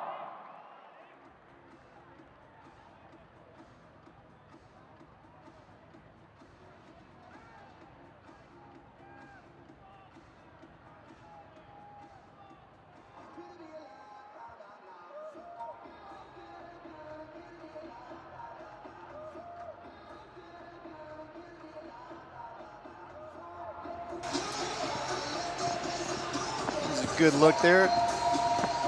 Rattlers bench area. They now lead 36-20 thanks to the nice piece of running by Monroe, working the sidelines, staying in bounds, and getting the touchdown. As Rattlers head coach Kevin Guy had a challenge flag on the ground and just picked it up after having a discussion with the officials. Now they're going to check something else out, and I don't think he's challenging the touchdown. He wouldn't be doing that, and that's already been looked over once before. I don't know if you challenge the extra point, saying maybe it went through.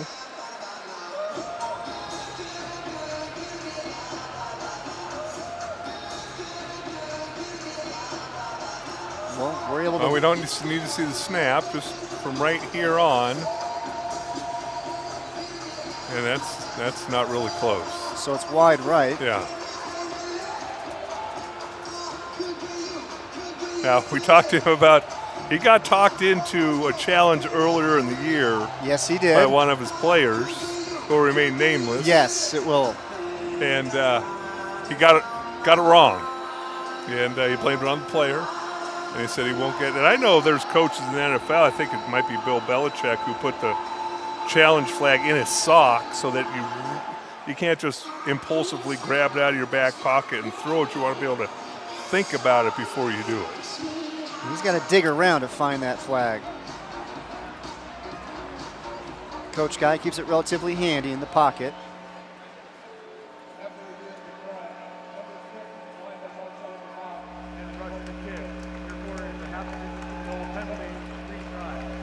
So he was challenging the alignment of the defense for Green Bay. So wipe that missed field goal off of the Petrie statistical column and get another shot at it. I'll tell you what, there's not a whole lot that gets by Coach Guy. He's on it. He's paying attention. He knows the rules inside and out. He's always dialed in. And it's going to be a fake. Harrington's going to keep it. And gets it in for the Rattlers, the two-point conversion. Jared Harrington, who was the holder, takes the snap and takes off. Well, that's one of those things. You know, Green Bay's going to kick themselves just a little bit. Jeff Ziemba's the usual holder on field goals and extra points, and all of a sudden you see Harrington back there, your antennae got to go up and say, something's going on. Let's be aware of that. And how about special teams coach Jeff Jarnigan coming over to Harrington and giving him a little pat on the helmet. Nice job. Makes you feel good when you're the special teams coach and you call that play and it's successful. Well, what it usually happens, you go to the head coach, you've been working on something all week, you see something on film, and then your job is to get the head coach to call it. And head coach, when they do call it, expect it to work 100% of the time. No doubt about it. It's almost more relief if you're Jeff Jarnigan than elation. because he finally got the A-OK to run it. Now it's got to work.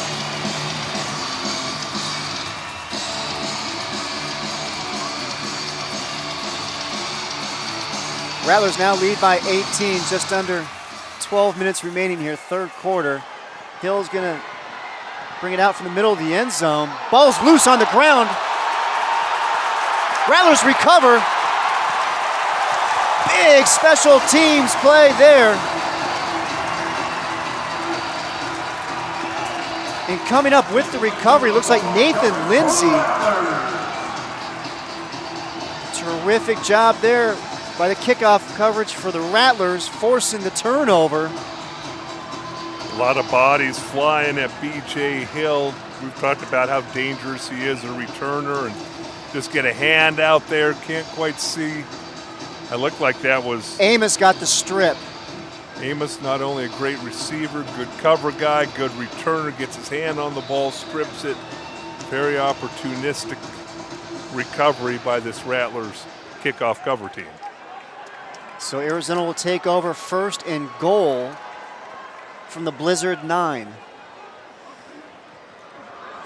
Harrington handoff, gets it down to the 2 before being brought down by Akeem Francis. It's just amazing how quick momentum can change in this game, and whether you're indoor or you're outdoor, you score a touchdown, you challenge a play, you get a 2-point conversion, recover a fumble on the kickoff, you go in to score here, and what was once a very close game can turn into a blowout within 5 minutes. Second and goal. Peebles takes the pitch, right side. Touchdown. Rattlers.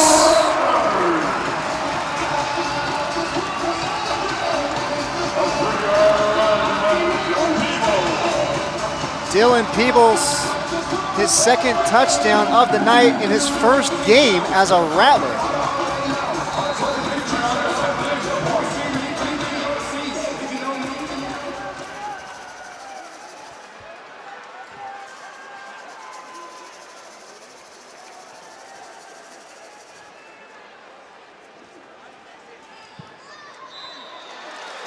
Petrie's extra point is good. So with 10:16 remaining here, third quarter, Arizona now leads Green Bay 45-20.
This was a 10-point game about 3 minutes ago. Rattlers with 2 quick touchdowns, one of them coming off a turnover. They now lead 45-20. Let's now take a look at the other game taking place in the IFL this evening. And it is the Sioux Falls Storm. They're probably a little angry over what happened against the Rattlers on Monday night. They're taking it out on Cedar Rapids. They lead 58-34. Just over 11 minutes remaining there in the fourth quarter. Well, I think the Rattlers figure that Sioux Falls is their main rival, and you know, Coach Guy's concern all year has been that it doesn't seem like anybody else can beat them, except for the Rattlers. They'd certainly like to have any playoff games / championship games right here in the Snake Pit, rather than have to travel on the road to go play in one of those. Well, right now, Arizona has sole possession of first place. And the road would go through right Arizona if B.J. Hill again with the big return. Touchdown Blizzard. No flags on the play. B.J. Hill with his second kickoff return for a touchdown on the night. Got to give some credit to the blocking up front, because there is a gargantuan hole right up the seam, and when your only guy that you have to make misses, the kicker makes it a little bit easier. But I just love the decisiveness with which B.J. Hill returns kicks. A lot of guys fumble the previous kickoffs, going to be a little hesitant. B.J. Hill's done this a long time. Not going to let that slow him down. B.J. Hill now has 3 kickoff returns for touchdowns on the season. 2 of them coming here tonight. Chops into that Rattlers lead. Arizona now up 45-27. 9.5 minutes remaining here, third quarter. Well, it's got to be a long time since this Rattlers special teams unit has allowed 2 kickoff returns for touchdowns in the same game. Obviously, they get to watch film and see if everybody's covering their lanes. That was a great kickoff, drove him deep, almost into the shirt's suite. B.J. Hill grabbed the ball almost over his head and made one cut. Next thing you know, he's in the other end zone. So B.J. Hill, he's got 2 returns for touchdowns, and then he fumbled the kickoff just prior to this. And now if you're the Rattlers, I'm not so sure you can't expect an onside kick. We haven't seen many of them this year. You know, the Rattlers have tried one.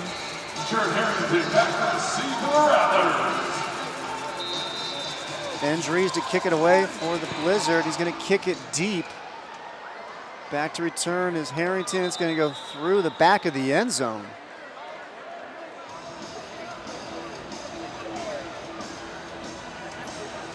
So the Rattlers offense will come back out onto the field.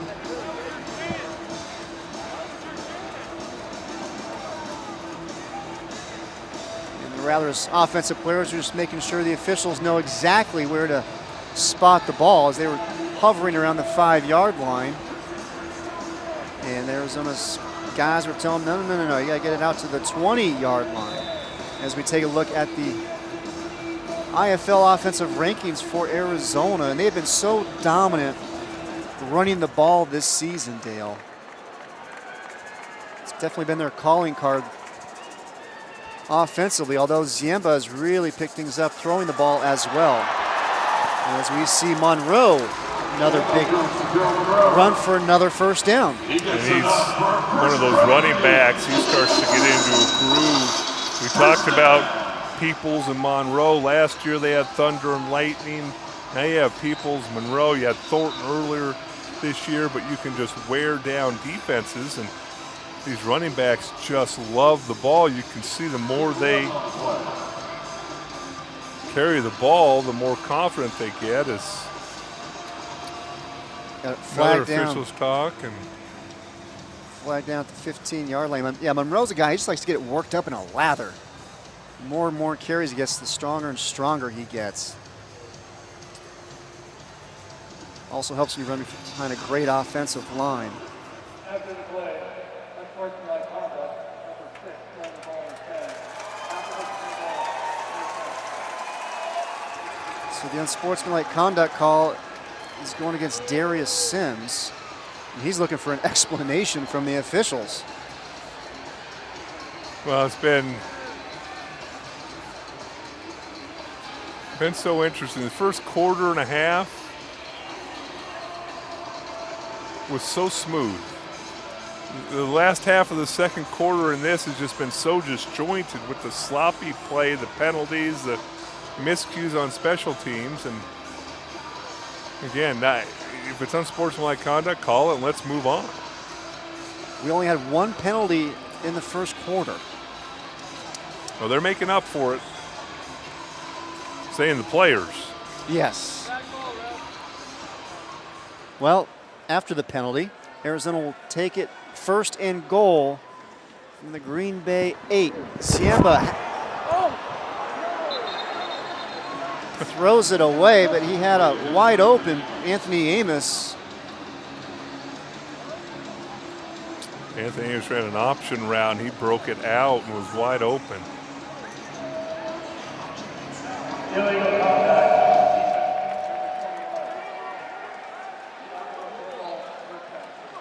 So another penalty against the Blizzard. That'll move the ball to the 3-yard line.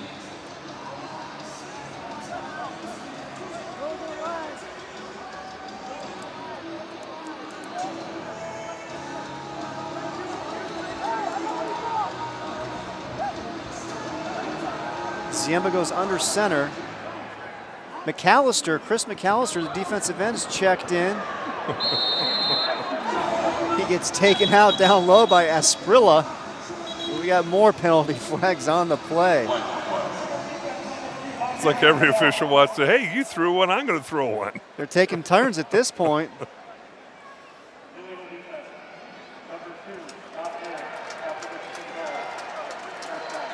So the penalties against Asprilla, who took out Chris McAllister as a defensive end, but he came in the jumbo package. He's going to get called for the penalty. Got Josh Gordon out there as well. So we got a couple of defensive ends out there.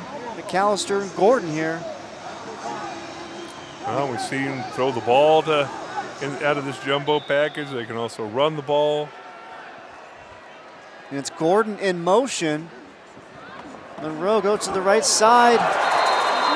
He flips and falls just short of the end zone. Mark just shy of the goal line as Monroe got upended. He did, and it's where the ball goes down. Nice physical tackle. Good call by the officials right there on the half-yard line. But the Rattlers ran to the side where McAllister and Gordon were on, trying to follow the big boys over there. And a lot of times you have Kevin Geis setting things up. Again, I love throwing in wacky formations, things like that, because guess what? Next week, you have to work against these formations. And we're going to have a timeout, Rattlers, just before the play clock runs to 0. That is the first called timeout here in the second half by Arizona. Well, we touched on it a lot before the game and in that first quarter about the week that the Rattlers had. And you have a game that's delayed by 2 days and fly all the way to Sioux Falls only to turn around and come back and then go out on Sunday and have to play Monday night, come back Tuesday, and you got a Saturday game. And I think all the coaches were curious as how the players were going to respond. We talked about football players being creatures of habit, and you do this on this day and this on that day. It's one thing if it's a day difference, but quite a bit different this past week for the Arizona Rattlers. Ball is on the 1-yard line. Monroe handoff, touchdown, Rattlers.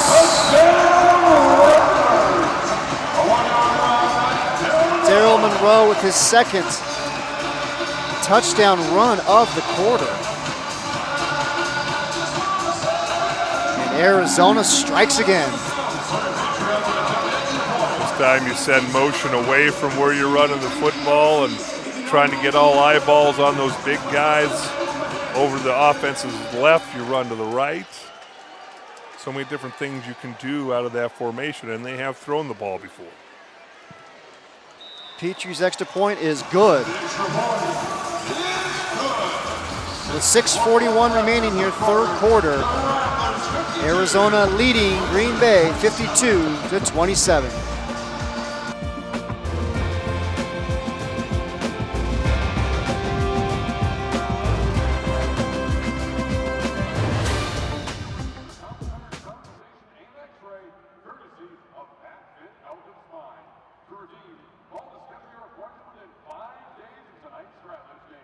Visit backfithealth.com to find the location nearest you.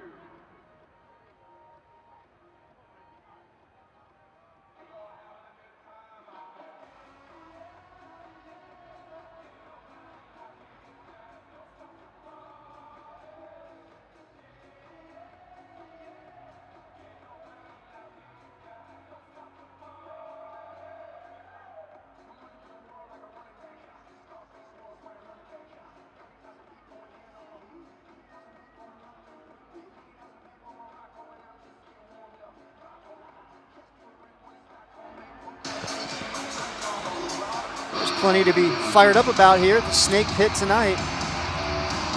Arizona now leading 52-27. 3 touchdowns already just in this quarter for Arizona. We still have 6:41 remaining here in the third quarter. Well, just seeing that first quarter and a half, as mentioned, just had a nice flow to it. Not sloppy penalty-wise and all those things. And, you know, this second half has started out and special teams mistakes and turnovers and penalties, and not the way I think either coaching staff would like to see this unfold. Great kick by Petrie, pins Hill in the corner of the end zone, and the coverage comes down and makes the great stop. Well, what's scary was that was about as good as you can cover a kick, and he turned sideways and almost slithered out of there and got tripped up. If you don't get tripped up there, he might still be running. That B.J. Hill is one dangerous man. Always a good sign when you can get him down on the ground. Blizzard will start this drive from their own 2.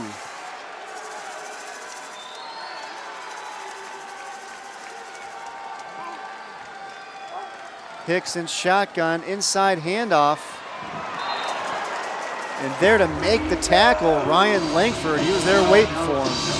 Ryan Langford could run. He had such a great upside for this football team. That's why he's getting this playing time. As you see the defensive rankings for the Rattlers, again, in Coach Guy's eye, the most important, that top category, scoring defense.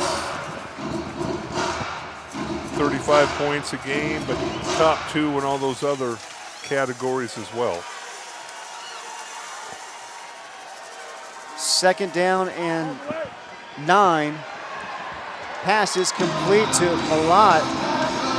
Going up to make the tackle, though, is Nathan Lindsay. Well, you got Lindsay, 6 foot, 200 pounds. Malott, 6'5", almost 240 pounds. Nice job by Lindsay. Again, you don't have to come up and have a blow-up tackle. Your job is to get the receiver on the ground. So that's going to bring up 3rd and 3 now for Green Bay. You got all the Blizzard players checking the plays on their wristbands. It's taking too long, and they got to call a timeout. Well, again, I think you're going to expect some of that if you're the Blizzard coaching staff, and Green Bay Blizzard fans. You've installed a whole new offense. Everybody's looking down at their wristbands, and some guys have more to do than others and are asked to do more than others, and some of those things you just know you're going to have to deal with. Brian Hicks, the new quarterback for Green Bay, plays college ball at Southwestern University. And, you know, we touched on it earlier, but, you know, talking with head coach Kevin Guy and Jeff Jarnigan, there just wasn't a whole lot of film on this guy. And last year, Hicks, he played in the CIF, but it was tough to find some film on him. See, I always thought the CIF was the California something for their high school, and I know he wasn't playing high school last year. The California Interscholastic Federation. Yeah, that's what we're used to knowing that CIF by. Shot down the field. And we couldn't see if he made the catch or not because the dasher boards were blocking us, but it is a complete pass. Terrific play there by Andre McDonald to haul that in.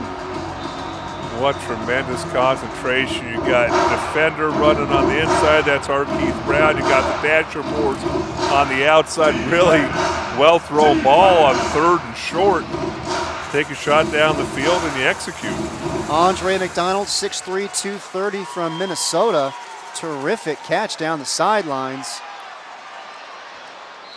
And this time on the handoff, it's Serge Trezzi. Pickup of about 8. I'd like to give some of these guys some credit, but there's not a 97 on their 2 deep or on the roster that we have, but the center, really nice job getting off to that 2nd level and blocking Langford on that running play. Trezzi, handoff, gets tripped up by Trumps. It's going to bring up 3rd and short. This is a little bit of what we saw last time that the Blizzard came to town. Robert Metz, the MAC linebacker, will line up at fullback in the I formation. They'll run ISO. I mean, you got a big collision between the fullback and your Mike linebacker, and then your running back's going to cut off of that block. And you see Metz is in the game right now as a fullback. Trezzi lined up behind him as the tailback. Hicks fires and almost intercepted by Bubba Chapman. Chapman came in tied for 1st in the IFL with 10 passes defended, makes another big play there. We talk about how difficult it is. You get down inside the 5-yard line and those windows become so tight because remember, as a defensive back, I don't have to worry about you running past me and running a go route. There's no place for you to go. So I'm going to sit on routes. I'm going to take chances, and sometimes you guess right. 4th down and 2 for Green Bay. Hicks throws it up, intercepted. A one-hand grab is made by Arkeith Brown. What a terrific athletic play by Arkeith Brown, but there is a penalty on the play. Let's see what the flag is for. As we take a look again, Arkeith, look at that terrific athletic play. Reaches up with his right hand, one-handed interception. He's only 6 foot tall. Malat, 6'5". Nobody's walking off the field. The flag came down on the other side of the field.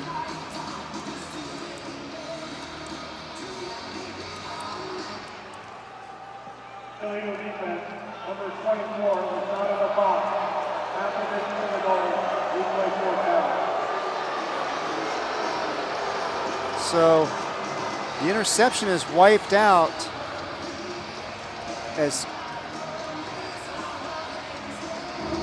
but the good news for Arizona is that it's not an automatic 1st down, so it's still 4th down for Green Bay. Coach Kevin Guy to try to get the replays back up on the big board. And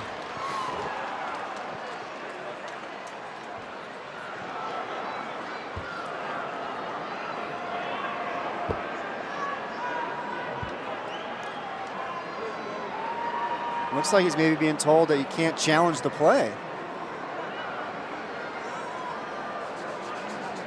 Arizona's challenging whether the linebacker was in the back of the box. we were told the only thing you really can't challenge is a line to game. So they want to keep the game moving and having a hard time doing that this quarter. This has been a long quarter. We still have 2:38 remaining.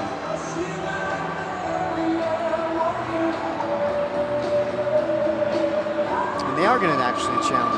Sure, take a look at it, review. And again, there's not a whole lot that gets by Coach Guy. But he was frustrated when he threw that challenge flag because he did not get a good look at it. He wanted replay to be up on the big screen one more time. So it's Keith Trumps that they called the penalty on right there in the middle of the end zone.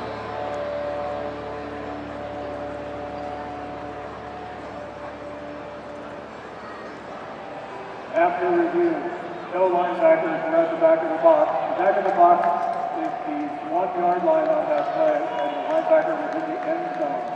Therefore, the challenge is not upheld.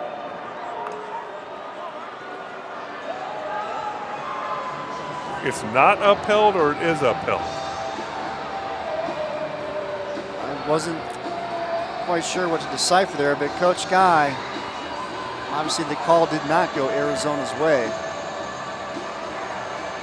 The way he was talking about it sounded like both linebackers were beyond the I guess we'll leave it to people smarter than us. Yes, we will. Because I could not decipher that call. No, not at all. What we can decipher, though, is that it's 4th and less than a yard.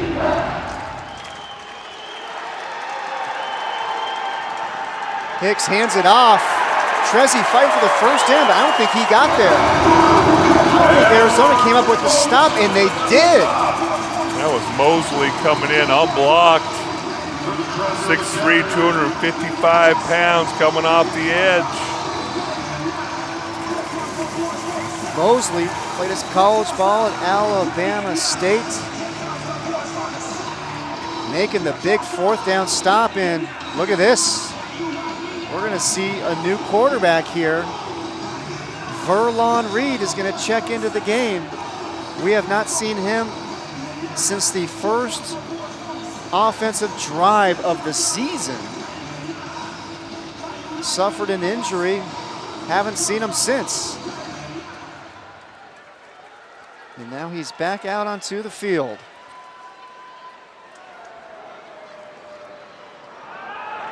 Reed takes a shot down the field, has a receiver, looking for Anthony Amos. They're going to get a pass interference.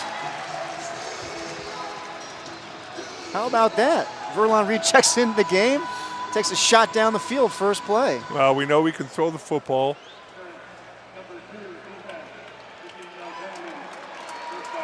Been a long time since he's played. Play action helps with a.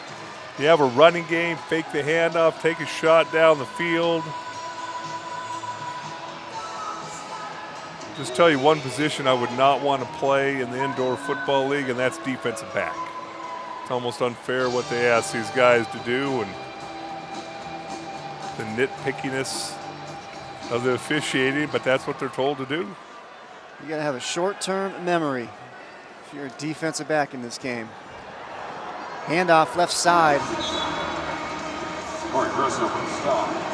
Dylan Peebles with the carry. Going back to Verlon Reed, you got to remember this guy, he was the IFL Offensive Rookie of the Year last year in Salt Lake City.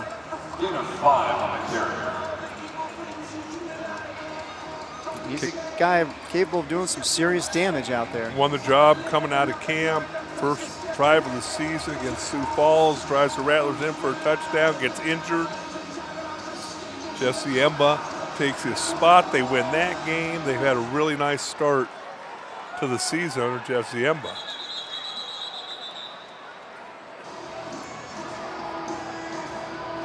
And it's going to be a timeout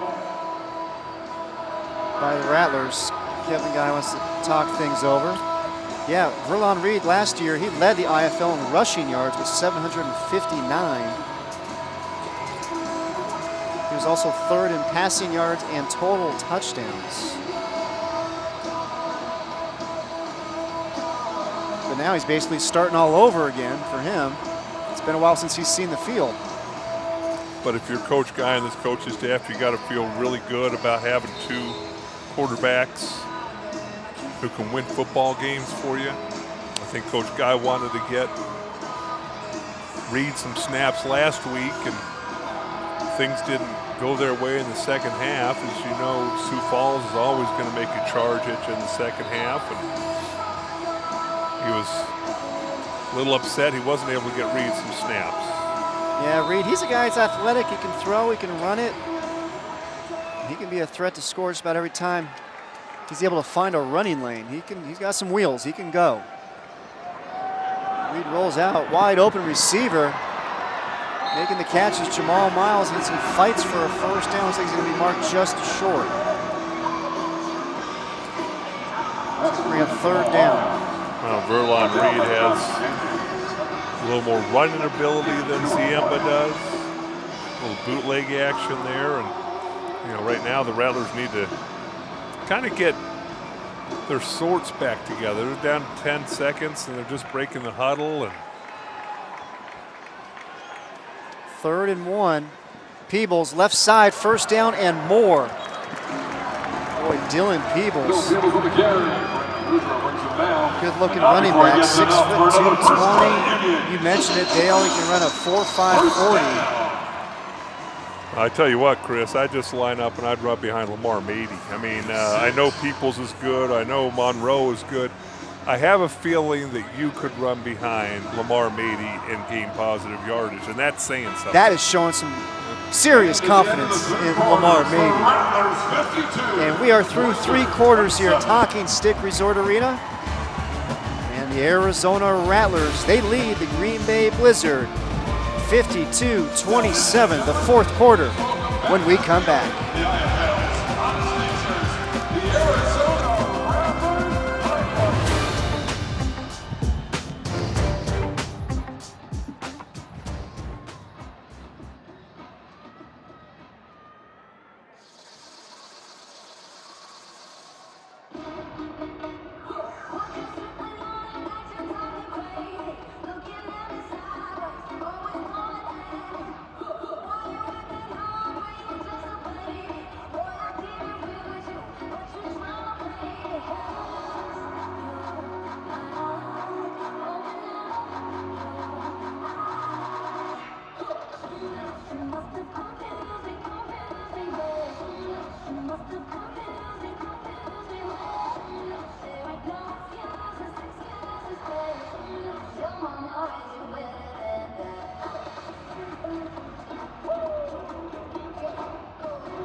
Let's hear it for the Arizona Rattlers sideliners. Presented by Par Excellence, Blue Skin Institute, Kiki Hosiery, and Kendra Scott.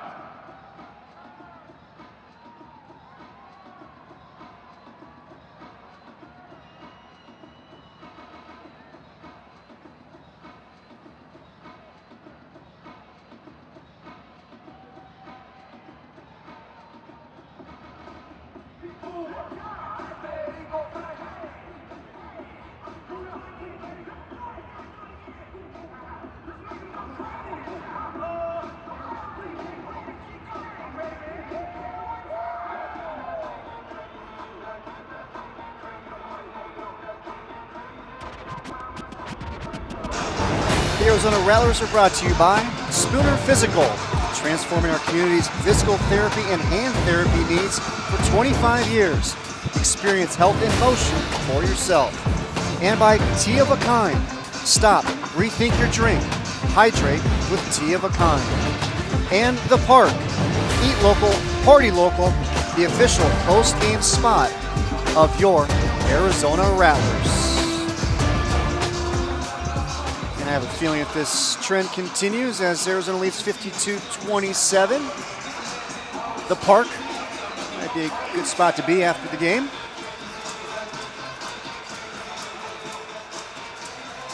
Every once in a while, even officials get dinged up a little bit. Official getting a little extra tape.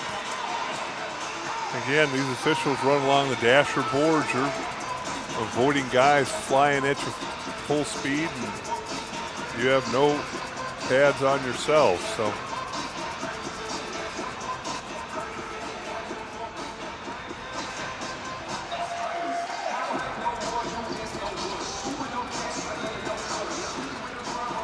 we talked about this Arizona Rattler team and their travel schedule and things like that last week, and this coaching staff also want to see, can this team get refocused on an opponent that hadn't won a game yet this year after a Sioux Falls victory? Reed tucks it, runs it. pickup of about 3. Yeah, this is definitely a game that could have been seen as a letdown or a trap game. Short week for the Rattlers. Blizzard, they haven't won a game all year, and Rattlers are coming off the big win at Sioux Falls. There are a lot of things in play here tonight for potential danger for the Rattlers. And they've come out and taken care of business, and we got our full complement of officials back on the field. That's always good. Reed, plenty of time, finally rolls out to the right, cuts it upfield, reaches for the goal line, and he's going to be marked just short. They're going to mark him out at the 1. Tell you what, if you're a Rattlers fan, that's fun to watch right there, Verlon Reed. Nobody open, uses those wheels to get down the field, reaches out, probably want to make sure you take care of that football along the dasher boards, and seems like they can move the football with both quarterbacks, which has to excite you if you're Coach Guy. First and goal from the 1. Miles, handoff, kicks it to the outside. Touchdown, Rattlers.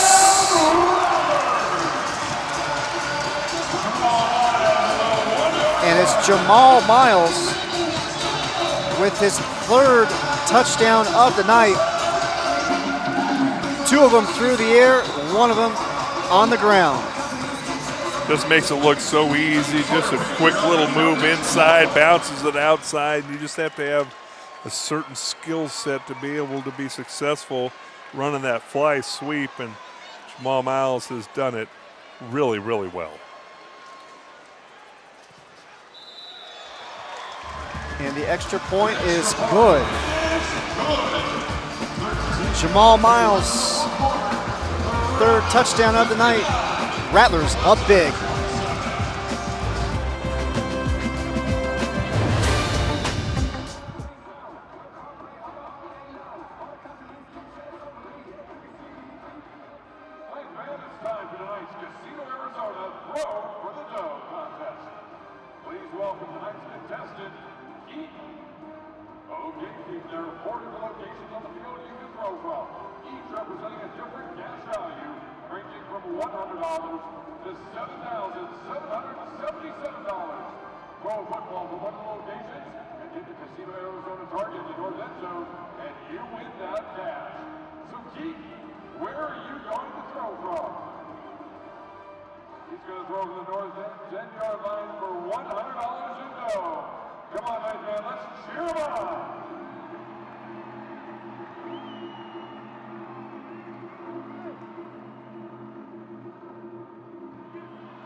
Welcome back, everybody. Rattlers leading 59-27 early 4th quarter.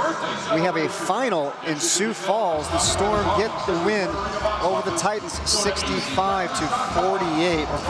And let's now take a look at the updated standings in the IFL with Sioux Falls getting that victory.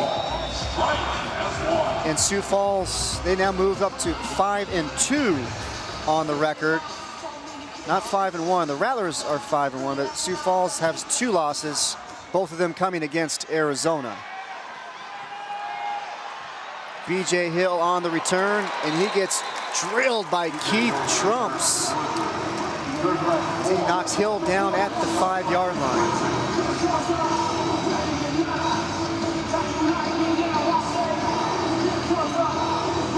See the hair come flying in there. Chris, I think you should grow your hair out like that. How long? We got to ask Keith how long it took him to grow that out. A couple years, maybe? Do you think it's all him, or do you think he goes and gets extensions? I think that's real. We'll have to get down to the bottom of that with Mr. Trumps. That's got to be a good couple years, though. Handoff right side. Great job there by Serge Trezzi, fighting for some yards. Well, we talked about that when we saw this Blizzard team earlier this year. They play hard. You know what? They continue to fight. And you see teams that haven't won a game. You're approaching the midpoint of the season. I've played on teams who haven't been very good. You see guys who will just absolutely shut it down. That's not the case with this Green Bay team. They have certainly played hard for their new head coach. Hicks fires complete. Shaking the tackle and picking up the first down, and more is Andre McDonald. And we've seen him make a couple of nice plays here tonight. Well, I think the thing is, the more they run this offense, the more reps Brian Hicks gets with his receivers. This team's going to continue to improve as this season goes along. So first down Blizzard at the Rattlers 22. 11.5 minutes remaining. Hicks looks left, throws in the middle of the field, hits his receiver. Ball's loose. Still on the ground. And the Rattlers recover.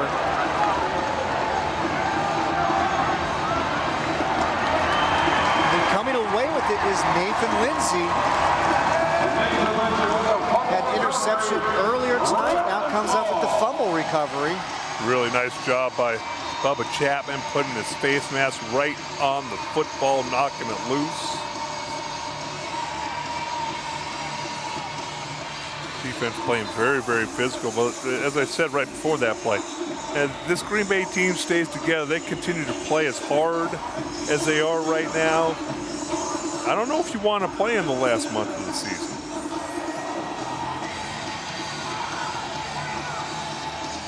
So the Rattlers will take over from their own 5-yard line. And the clock is running, and look at the play clock. It's down to 2, 1. And they do get the snap off just in time. And with the carry is Monroe. You can see Coach Kai over there. He wasn't overly happy with how long it took to get out of that huddle and get the play going. Well, the one thing that bothered him a little bit early in the season was the communication part. And again, Verlon Reed hasn't played in a number of weeks. That's why you like to get him into a game like this. Work through some of these things in a game like this. Because the odds are to win another championship, you're going to need Verlon Reed and Jeff Ziemba. Reed, play action, rolls to the right, throws it back across his body to Monroe, who picks up the first down. That's about the third time they've tried to get that screen going. This is the first time they've been able to make it go. The offensive line, see them release, but the timing's just a little bit off between Monroe and the lineman. Too much separation between them, and we've seen them run that a lot better in years past.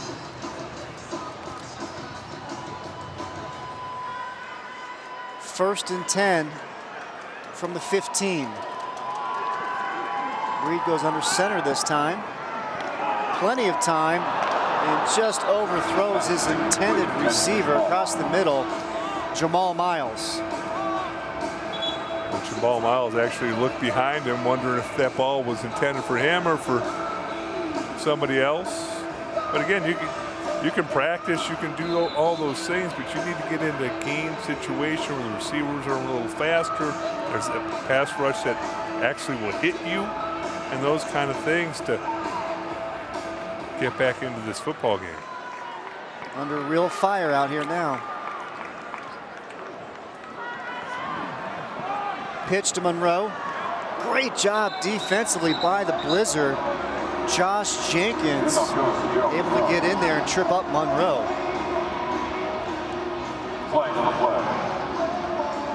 We got a flag on the play. Get Green Bay illegal movement, hand off the ground.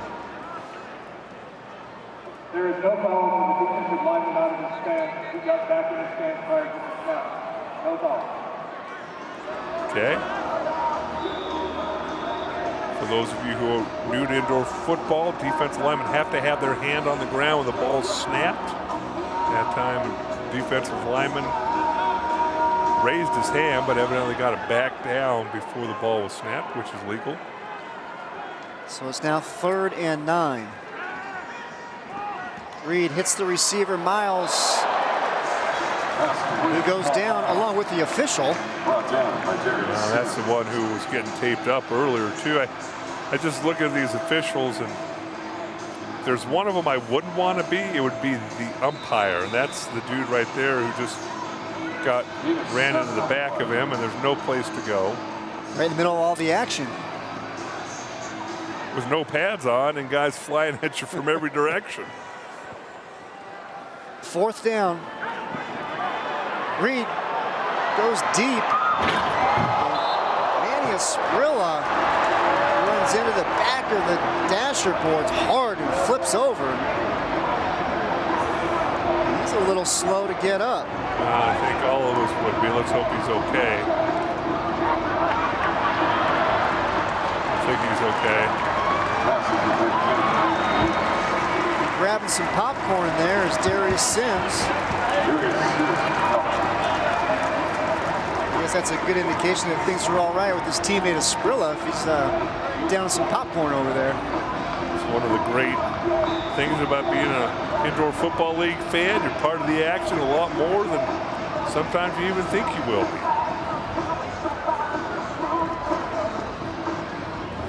7:04 remaining here in the 4th quarter. Rattlers lead 59-27.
.04 remaining here, 4th quarter.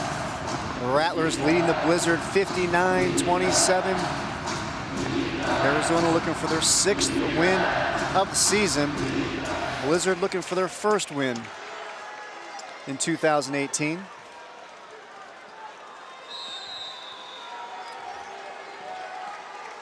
Green Bay takes over at the Arizona 22. Pitch to the right side, spinning out of the tackle was James Ward Jr. before finally getting brought down. Really nice job by that Rattler defense running the football. Looked like the Blizzard were going to get the edge, but just too much quickness. And that's one thing that they've consciously done up front. I mean, Justin Martin, nose tackle, 275 pounds, not the prototypical size of an indoor football league nose tackle. But boy, he's super quick. He's very strong. Tough for centers to reach him. In the first meeting against Green Bay, Martin had a big game against the Blizzard. 4.5 tackles, 1.5 sacks. Had a forced fumble and a fumble recovery. Well, Coach Jarga was talking yesterday. He's working in a double hand swipe into his pass rush repertoire. Double hand swipe is when you defensive lineman, you take your hand and you knock the offensive lineman's hands away as you take an edge on him. And if you're quick and strong like Martin, it can be a lethal weapon. Nice job there by Langford on the tackle. I'm glad you clarified that, because I thought it might have been something from the Karate Kid, the old wax on, wax off move, the double swipe. Sometimes I don't even know what to say to you. It goes straight Karate Kid. Double hand swipe? Come on now. Please tell me you've seen the movie. I've seen one of them. I know there's more than one. Yes, there are. I could barely stand the first one, so I didn't see any of the other ones. I think I only saw the first one as well. I've never seen a Star Wars. What? Never seen any of them. You've never seen a Star Wars movie? No. Wow. Hicks finds Malott, first down, Blizzard. But I have seen every Die Hard. Does that tell you something about me? Die Hards are good, yes. Those are good movies. I even stopped seeing the Rockies after about 5, I think I stopped after 4. Rocky 4 was my last one. See, this Green Bay team just continued to march the ball downfield. Again, they've got some really nice skilled players. Their offensive line, you can see, has potential. Again, just this offense, I think, will be something to be reckoned with here in the coming weeks. Handoff up the middle, and once again, been very impressed with this Serge Trezzi. He runs extremely hard. Well, he's listed at 6'1", 210. He looks a little taller than that. He does run hard. Get big offensive line up in front of him. They go 310, 315 across the board. 4 minutes remain here in the fourth quarter. And we're going to have a timeout on the field.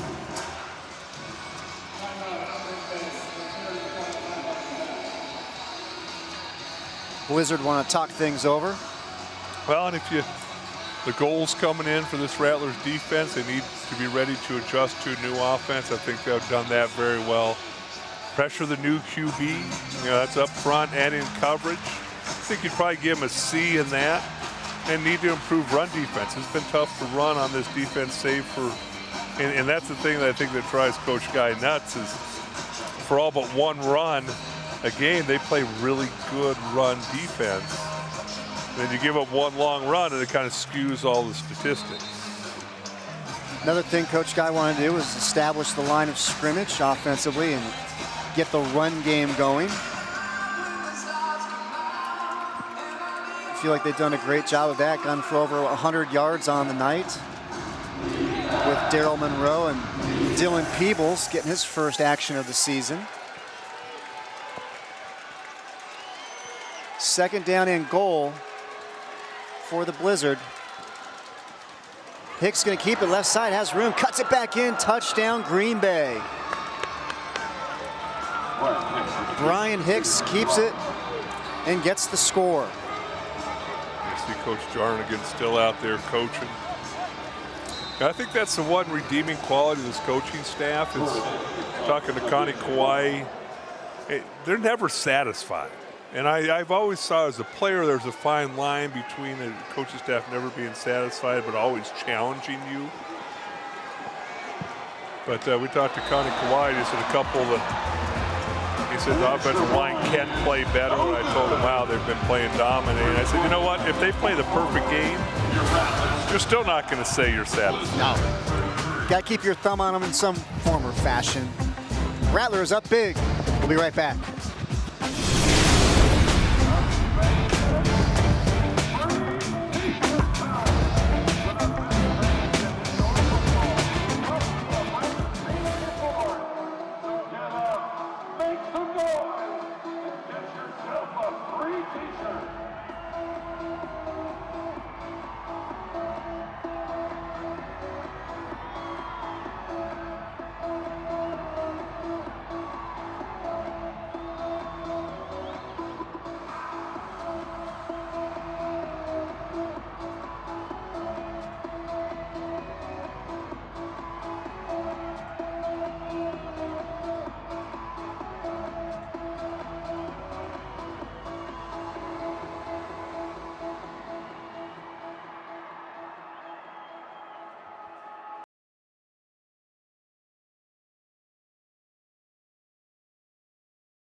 your next Rattlers home game is next Saturday, April 28th against the Cedar Rapids Titans. The game kicks off at 6:05 right here at Talking Stick Resort Arena. And you can also come and celebrate Striker's birthday bash right here with us at the Snake Pit. Never been down here. Encourage you to come down and watch a game. You will not be disappointed. And I don't know why I keep on smelling food up here, but I'm getting distracted a little bit. It's smelling pretty good, whatever that is. As that kick goes out of bounds. And Dale, to finish up on something you were talking about there before we went to break, you know, and also talking with Coach Guy, he wants these guys to play to a certain standard. The standard of being an Arizona Rattler. And he wants these guys to play, not necessarily worrying about what the score is, but play a full 60 minutes up to their expectations. And their expectations being the coach's expectations, organizational expectations. Because again, when you have an organization that is used to success, it always starts at the top. And there's demands on that from the owner on down. And the owner being Ron Schertz. And he has certainly taken this organization to another level ever since he took over. Well, and you talk about Coach Guy is 5 wins away from passing Danny White on the all-time winningest coach for the Rattlers. You know, he's coached 4 fewer seasons than Danny did here. He's won 2 more championships. And the other thing I found interesting is, you know, he's done it with 4 different owners. So he's done a really, really unbelievable job here as the Rattlers head coach as he approaches becoming the all-time winningest Arizona Rattler coach.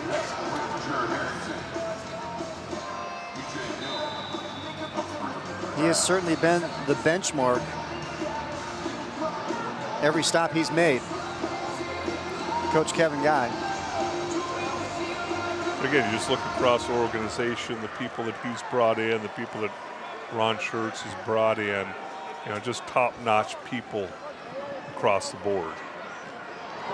And you know, to touch on the, you know, play to our expectations kind of thing, you got to remember this isn't like, you know, if you got 25 guys on the roster, the 22, 23 of them are back from last year. They're constantly churning this roster. And it takes more than 2 weeks of training camp to get some of these guys indoctrinated in the way you do things here with Arizona Rattlers. As Arizona continues to march the ball down the field, Reed finding Harrington there. Every year it seems like they got a 50% turnover with this roster. Or more. Or more.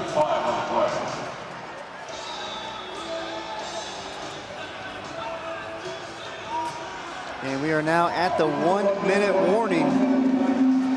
We'll step aside for a quick break and we'll have the finish when we come back.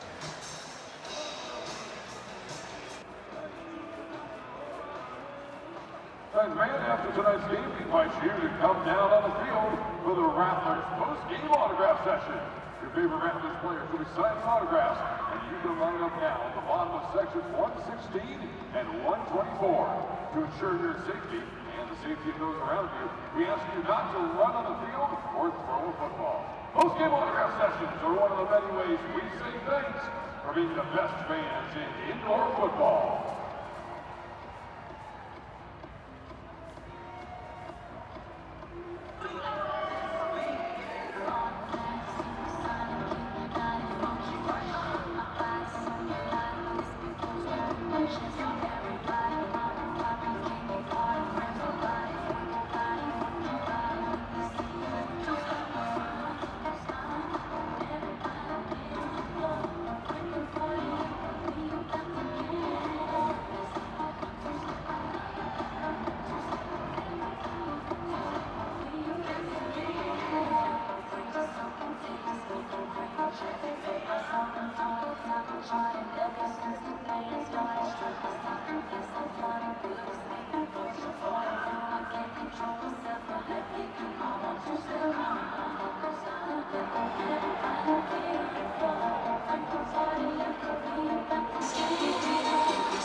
Welcome back, everybody. 1 minute remaining here in the ball game. Rattlers leading the Blizzard 59-33. And Dale, just a moment ago, you were touching on some of the milestones here with Coach Guy and the franchise. 2 wins away from 300. A franchise that started back in 1992. Been a storied franchise in a couple leagues now, and looking for more. 2nd down and 5. Reed's going to keep it left side. And he goes out of bounds, and that's going to stop the clock. Again, it's one of those things that you got to get back indoctrinated into indoor football. You can't go out of bounds. I know they're ahead comfortably, and it doesn't matter right now, but Green Bay's out of timeouts. The only thing you can't do is go out of bounds.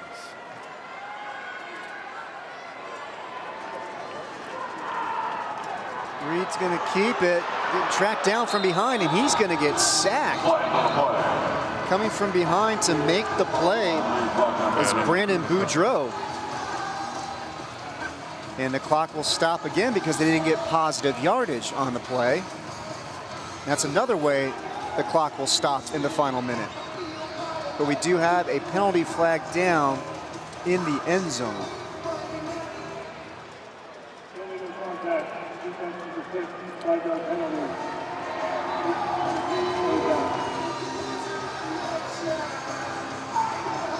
I know Coach Guy's in a little bit of a quandary because he wants to get Verlon Reed some more reps throwing the football, but the smartest thing to do football-wise is to take a knee and let's get out of here, because I think both coaches would agree 59-33 is out of reach. I would agree with that too.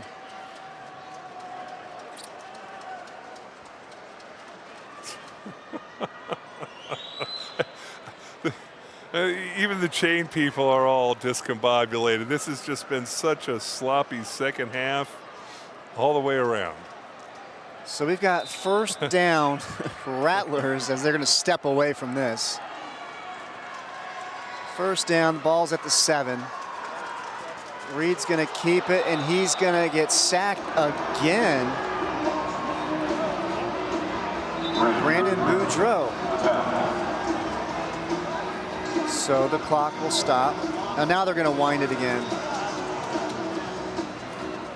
So if the coaches agree to allow the clock to run, but I'm going to tell you what, do. if I'm a Green Bay fan, if you agree to take a knee, that's one thing. But if you're going to draw back and try and score another touchdown on me, I really don't care if it's your backup quarterback if I'm Green Bay.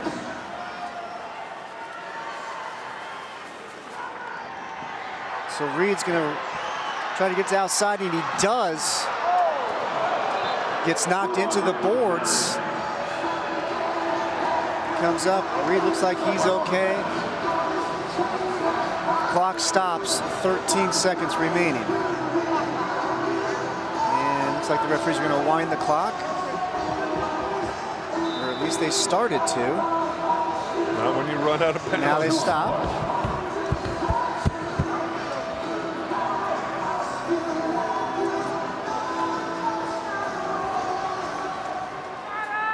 This could possibly be the last play of the game.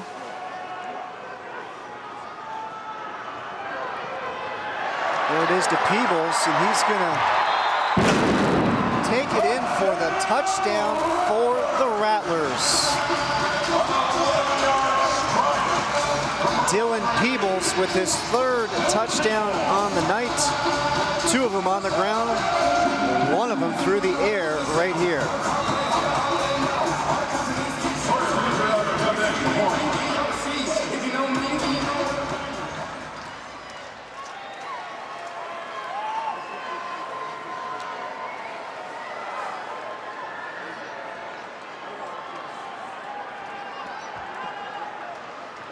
Petrie for the extra point. And it is wide right. No good. 65-33 Rattlers. 65 points for Arizona is a season high. the previous high coming on March 24th against Nebraska when they had 62 points. Well, I think the only thing you're going to look at this game and say, how can we improve? And Sawyer Petrie, I think he's going to be on notice.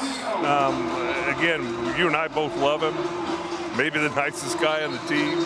You cheer for him, you root for him. But at the end of the day, if the same mistakes continue to rear their ugly head, don't be surprised if there's another kicker brought in for competition. I think Sawyer knows that. Because it's a results-oriented business. And as good as he was last year and as much fun as it is to get to know him, you and I cheering for him. As a coach, general manager, you have to separate that from the performance issue. He was named second team All-IFL last year, but realistically he should have been first team.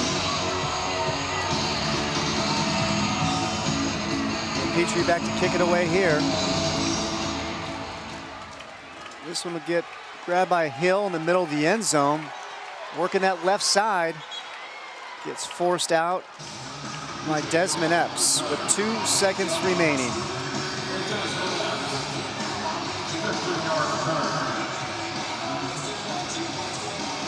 So with the victory, Arizona will remain solo first place in the IFL. Their record will move to 6-1 on the season. Green Bay will drop to 0-6. But as you say, Dale, there's a lot of positive things to see here with this Blizzard team moving forward.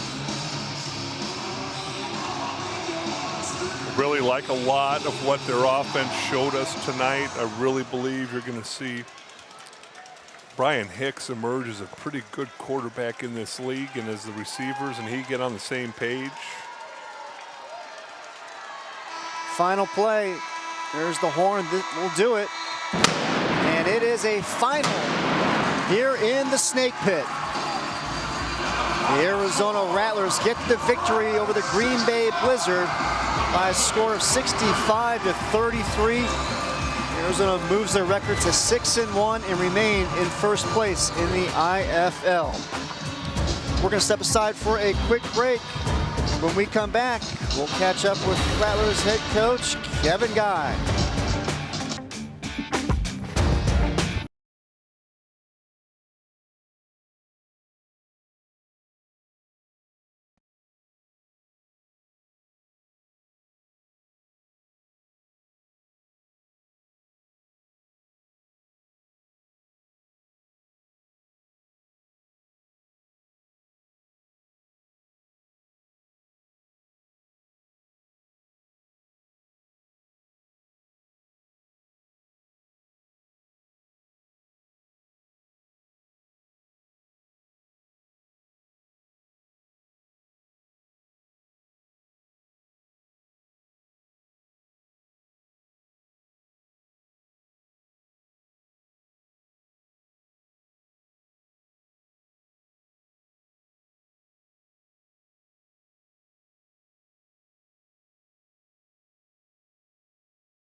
Welcome back to Talking Stick Resort Arena. And as the Arizona Rattlers with their 5th straight win,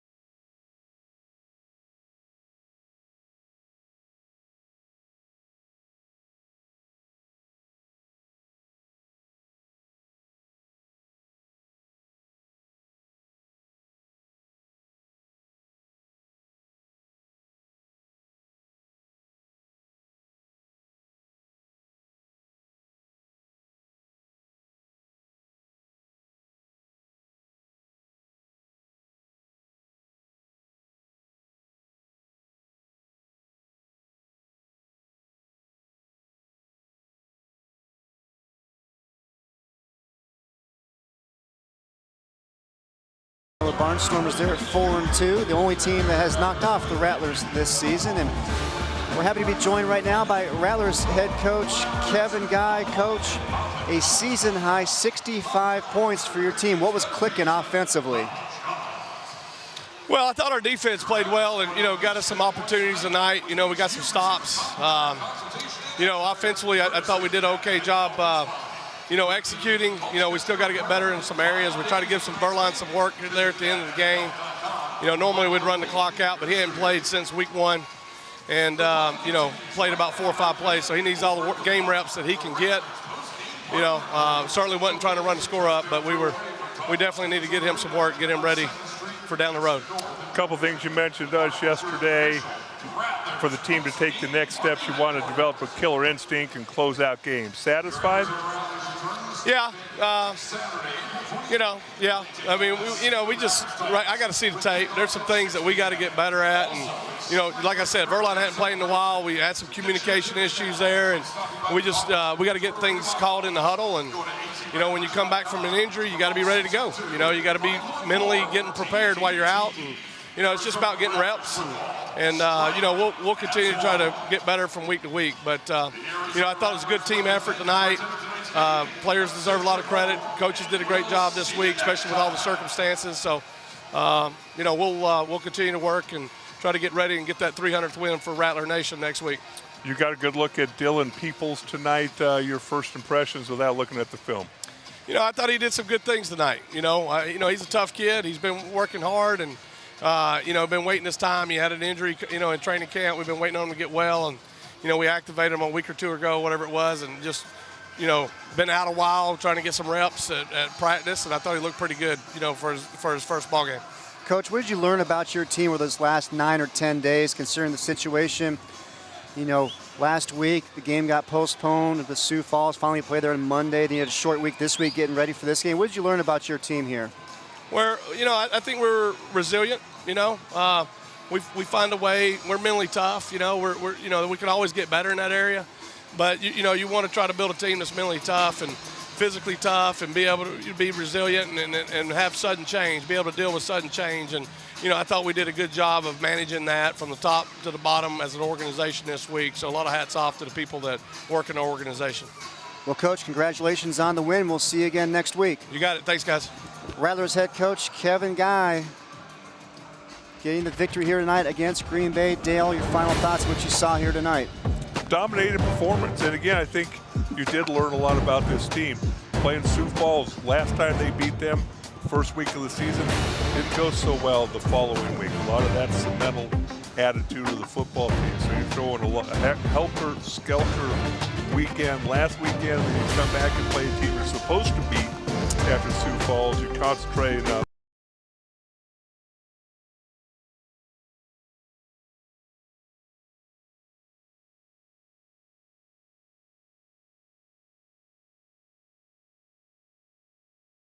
so long. Thanks for joining us.